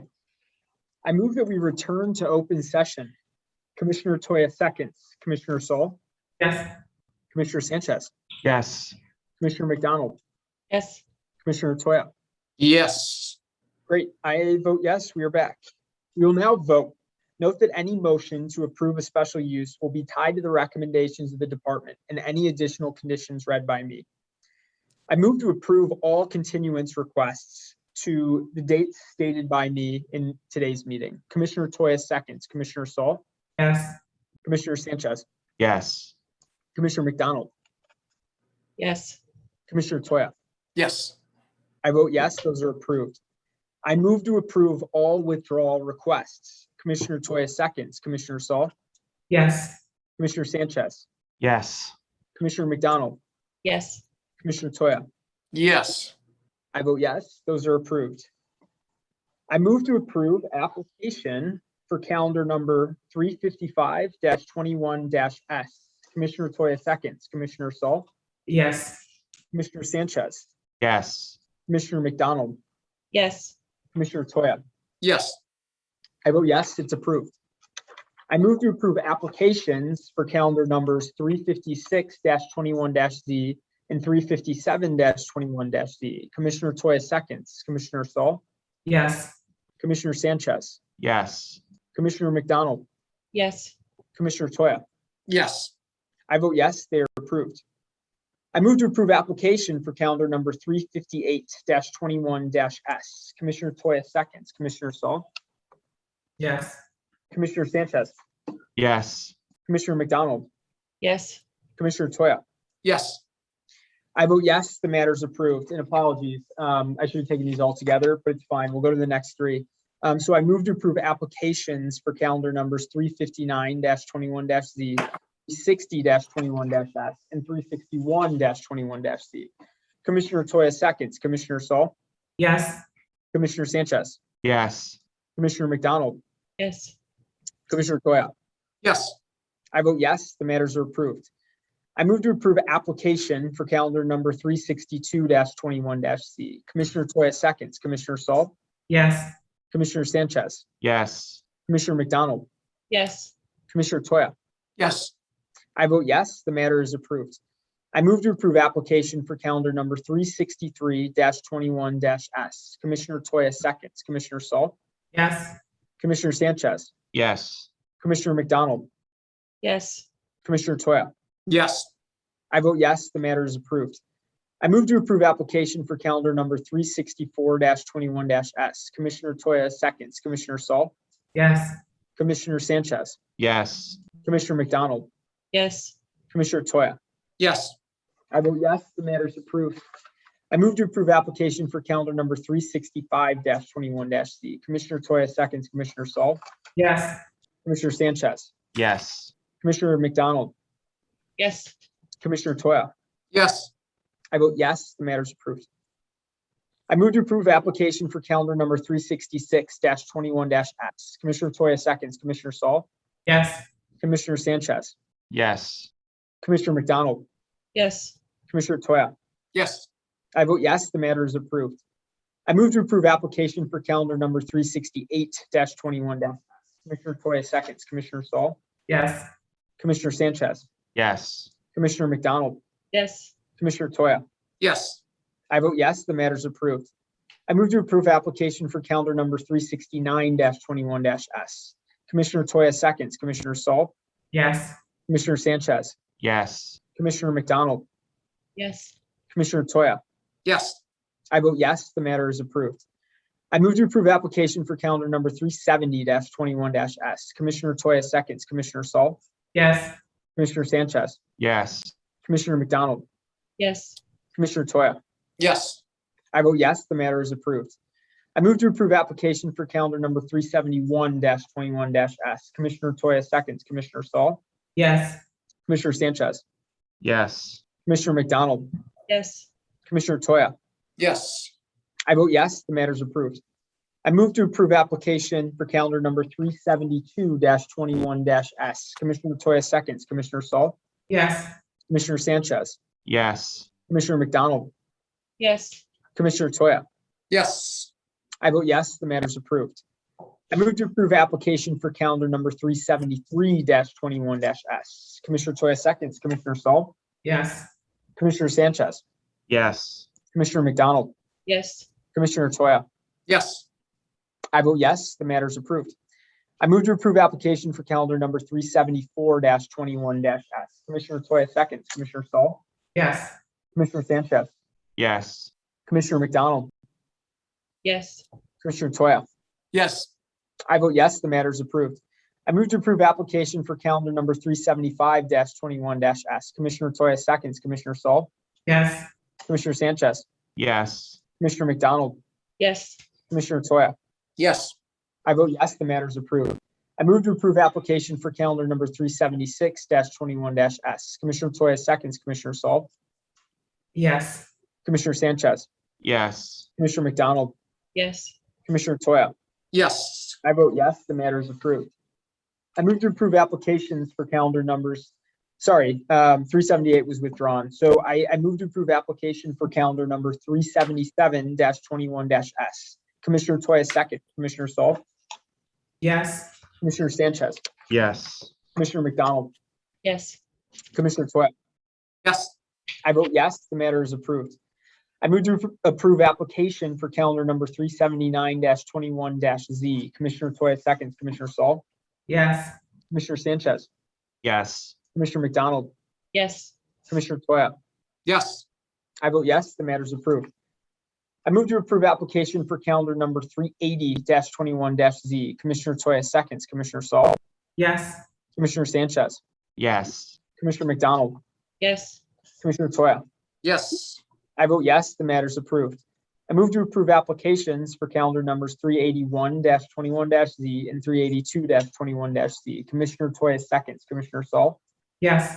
Commissioner Sanchez, Yes. Commissioner McDonald, Yes. Commissioner Toya. Yes. I vote yes, the matters are approved. I move to approve application for calendar number 383-21-S. Commissioner Toya seconds, Commissioner Saul, Yes. Commissioner Sanchez, Yes. Commissioner McDonald, Yes. Commissioner Toya. Yes. I vote yes, the matter is approved. I move to approve application for calendar number 384-21-Z. Commissioner Toya seconds, Commissioner Saul, Yes.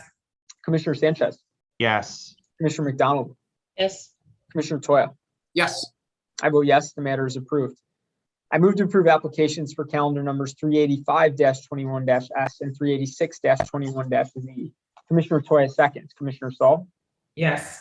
Commissioner Sanchez, Yes. Commissioner McDonald, Yes. Commissioner Toya. Yes. I vote yes, those matters are approved. I move to approve applications for calendar numbers 389-21-S, 390-21-Z, and 391-21-C. Commissioner Toya seconds, Commissioner Saul, Yes. Commissioner Sanchez, Yes. Commissioner McDonald, Yes. Commissioner Toya. Yes. I vote yes, the matters are approved. I move to approve application for calendar number 392-21-C. Commissioner Toya seconds, Commissioner Saul, Yes. Commissioner Sanchez, Yes. Commissioner McDonald, Yes. Commissioner Toya. Yes. I vote yes, the matters are approved. I move to approve applications for calendar numbers 393-21-C and 394-21-C. Commissioner Toya seconds, Commissioner Saul, Yes. Commissioner Sanchez, Yes. Commissioner McDonald, Yes. Commissioner Toya. Yes. I vote yes, the matters are approved. I move to approve application for calendar number 396-21-Z. Commissioner Toya seconds, Commissioner Saul, Yes. Commissioner Sanchez, Yes. Commissioner McDonald, Yes. Commissioner Toya. Yes. I vote yes, the matter is approved. I move to approve application for calendar number 397-21-C. Commissioner Toya seconds, Commissioner Saul, Yes. Commissioner Sanchez, Yes. Commissioner McDonald, Yes. Commissioner Toya. Yes. I vote yes, the matter is approved. I move to approve application for calendar number 398-21-Z. Commissioner Toya seconds, Commissioner Saul, No. Commissioner Sanchez, No. Commissioner McDonald, No. Commissioner Toya. No. I vote no, the matter is denied. I move to approve application for calendar number 399-21-Z. Commissioner Toya seconds, Commissioner Saul, Yes. Commissioner Sanchez, Yes. Commissioner McDonald, Yes. Commissioner Toya. Yes. I vote yes, the matter is approved. I move to approve application for calendar number 402-21-Z. Commissioner Toya seconds, Commissioner Saul, Yes. Commissioner Sanchez, Yes. Commissioner McDonald, Yes. Commissioner Toya. Yes. I vote yes, the matter is approved. I move to approve application for calendar number 404-21-Z. Commissioner Toya seconds, Commissioner Saul, No. Commissioner Sanchez, No. Commissioner McDonald, No. Commissioner Toya. No. I vote no, the matter is denied. I move to approve application for calendar numbers 405-21-Z and 406-21-Z. Commissioner Toya seconds, Commissioner Saul, Yes. Commissioner Sanchez, Yes. Commissioner McDonald, Yes. Commissioner Toya. Yes. I vote yes, the matters are approved. I move to approve application for calendar number 407-21-Z. Commissioner Toya seconds, Commissioner Saul, Yes. Commissioner Sanchez, Yes. Commissioner McDonald, Yes. Commissioner Toya. Yes. I vote yes, the matter is approved. I move to approve application for calendar number 408-21-S. Commissioner Toya seconds, Commissioner Saul, Yes. Commissioner Sanchez, Yes. Commissioner McDonald, Yes. Commissioner Toya. Yes. I vote yes, the matter is approved. I move to approve application for calendar number 410-21-C. Commissioner Toya seconds, Commissioner Saul, Yes. Commissioner Sanchez, Yes. Commissioner McDonald, Recused. Commissioner Toya. Yes. I vote yes, the matter is approved. I move to approve application for calendar number 203-21-S. Commissioner Toya seconds, Commissioner Saul, Yes. Commissioner Sanchez, Yes. Commissioner McDonald, Yes. Commissioner Toya. Yes. I vote yes, the matter is approved. I move to approve application for calendar number 246-21-S. Commissioner Toya seconds, Commissioner Saul, No. Commissioner Sanchez, Yes. Commissioner McDonald, Yes. Commissioner Toya. Yes. I vote no, the matter is approved. I move to approve application for calendar number 285-21-S. Commissioner Toya seconds, Commissioner Saul, Yes. Commissioner Sanchez, Yes. Commissioner McDonald, Yes. Commissioner Toya. Yes. I vote yes, the matter is approved. I move to approve application for calendar number 302-21-S. Commissioner Toya seconds, Commissioner Saul, Yes. Commissioner Sanchez, Yes. Commissioner McDonald, Recused. Commissioner Toya. Yes. I vote yes, the matter is approved. I move to approve application for calendar number 308-21-S. Commissioner Toya seconds, Commissioner Saul, Yes. Commissioner Sanchez, Yes. Commissioner McDonald, Yes. Commissioner Toya. Yes. I vote yes, the matter is approved. I move to approve application for calendar number 310-21-S. Commissioner Toya seconds, Commissioner Saul, Yes. Commissioner Sanchez, Yes.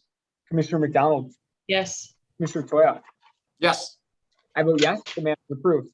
I move to approve application for calendar number 320-21-S. Commissioner Toya seconds, Commissioner Saul, Yes. Commissioner Sanchez, Yes. Commissioner McDonald, Yes. Commissioner Toya.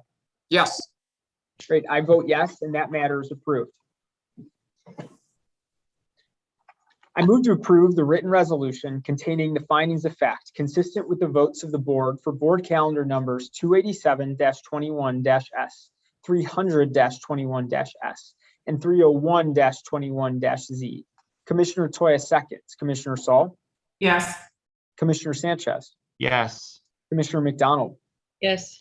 Commissioner Toya. Yes. I vote yes, they're approved.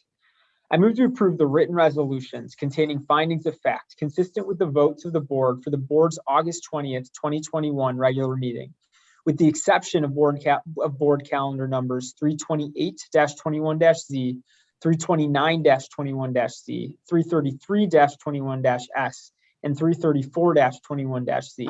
Commissioner Toya seconds, Commissioner Saul, Yes. Commissioner Sanchez, Yes. Commissioner McDonald, Yes. Commissioner Toya. Yes. I vote yes, they're approved.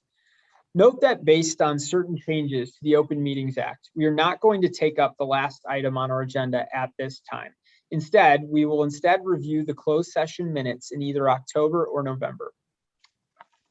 I move that we adjourn the September 17th, 2021 meeting of the Zoning Board of Appeals. Commissioner Toya seconds, Commissioner Saul, Yes.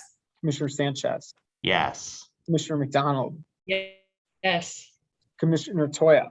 Yes. I vote yes, and we are adjourned. And I want to thank everyone even more than ever, because this is the latest we've had in a while. So everyone who was on the call, everyone who works hard at this every month, really appreciate it. So thank you, everyone. Have a good weekend. Thanks. All right. Back Good at you. night.